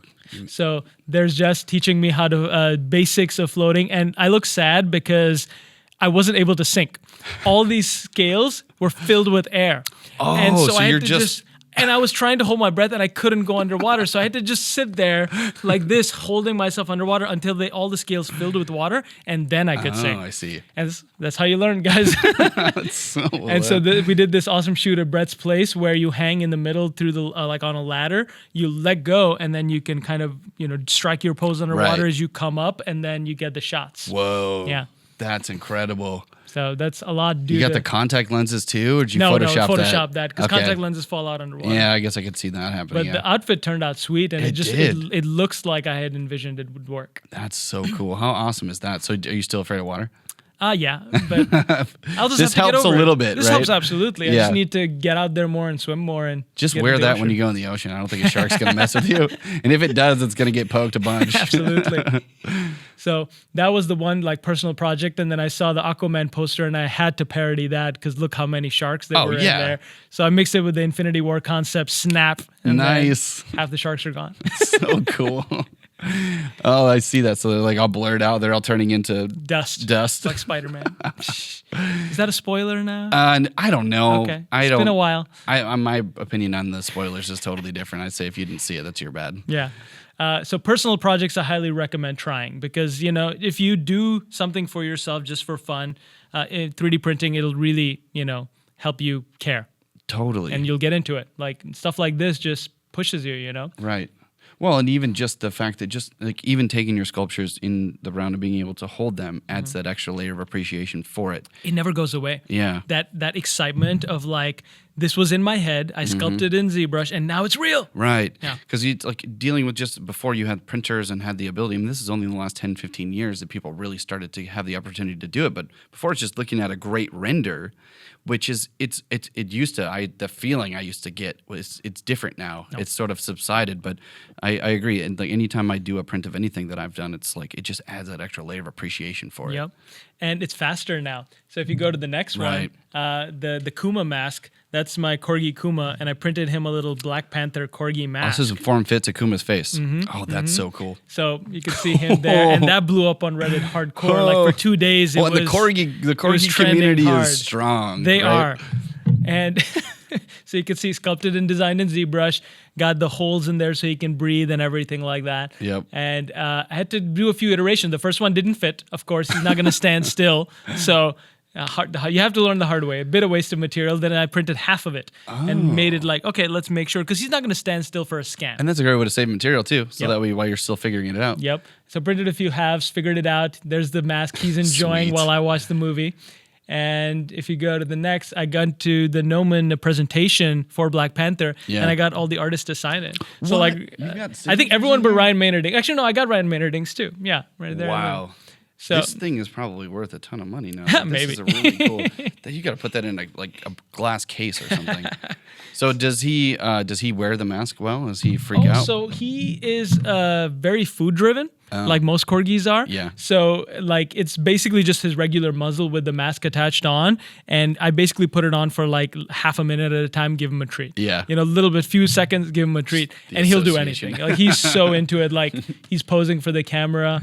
He's like, enjoying the breeze, looking around. The shirt too is just the icing on the cake. Oh wow, with his tongue out. You can see half of his eye. Yep. Got the waterfall. You need the waterfall. Oh, that's magical. And so I didn't stop there. I think after this one, I made like a little Thanos gauntlet for him, collar for him like that too. Oh, cool. So I'll probably keep doing that when I want. He's just living the life right now, man. So then I did that for myself. So if you go to the Scar mask, this is what I wore for Halloween this year. Yeah. So this is kind of based off my face scan, and then it inflated in ZBrush and then cut it out.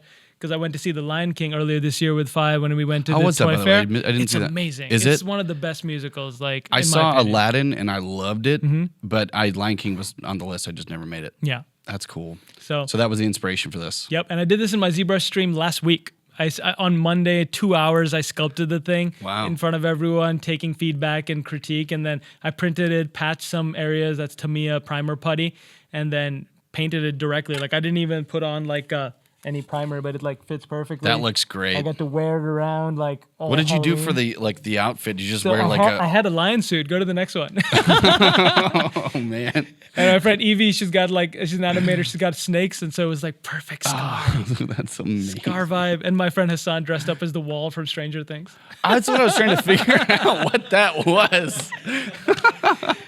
And that's brilliant. So I mean, like small person project, 2 hours to sculpt, a few more hours to work, polish, and then paint it for a few hours. Added this elastic bands, and once you get the hang of it, it's so fast to make your own things. Think about all the stuff that you can do. Like any quick idea that you have, that's something that you spend a couple hours on and print it overnight, and you're done. It's limitless. I mean, just 3D printing. The problem with it is that there's so many possibilities that people are like, hey, you should make these masks and sell them. And I was like, maybe. But then it's like, you've got, I could do miniatures. I could do my own toy line. I could do really, outfits. There's all sorts of possibilities. At this point now, it really is limitless now. And this is where you kind of have to pick and choose what you want to do, invest your time in. This stuff I see as really fun, but this is more of there's more, I guess, substance to all of this that you're contributing to, and it's now become a business. Yeah, and if one more thing, if we go to the game stuff for Fungisaurs, like 3D printing is something I took on when I moved to LA because it was new at the time. It was a hot technology. It was something that I could use to separate and differentiate myself. It still is now for people interested in it, but there's other new technologies. There's we were talking earlier about Fortnite and gaming and like real-time rendering. There's virtual reality. There's so many new technologies that you can be that guy for that thing or that girl for that technology if you just put in the time and effort. See what's coming down the line. Don't do what everyone else is doing. See what's coming like, a year from now, 2 years from now. Start doing that. That's a really good advice. Yeah, and so now Fungisaurs game is what it's all about for me. Augmented reality, going to make something as good, if not better, than Pokemon Go. We'll see. Hey, I think you can do it. You've already got the substance with the characters and the backstory and all of that. So it really just comes down to the interaction of that game, right? Yeah. So I guess you're probably still coming up with ideas on how you're gonna make the functionality of that game, how deep it's gonna go. That's very cool. It's basically like if you can play like let's see, what is this? Yeah, play that, sure.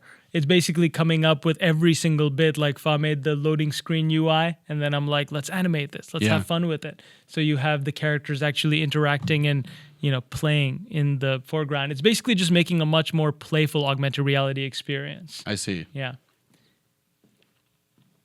So you've got basic functionality going. So like peekaboo, things like that, and it just basically adds to the. You can go to the Fungi store. Yep. And if you go back to the next one, you can see kind of, let's see here, what should you play? Go to the App Beta 2 folder, number 3. Yeah. There should be a video in there. Let's see. I've started doing development diaries to actually talk about this. The Play the Toy Unlock video at the bottom. So the goal for this app is we're now integrating Viewphoria and all this new Unity AR unlocking technology. So it tracks the object, it figures out what it's looking at, and then it can unlock that character in the game. So that's the key, really, is to integrate the toys in game more and more. Right. Have ways that you can have a radar kind of situation, play Marco Polo with the toys, like someone hides them, you can give them a phone to pick them out. Yeah. And so made with Unity. I was demoing this around at the Unity LA Expo last week. So you can go to the characters page. There's 2 characters right now.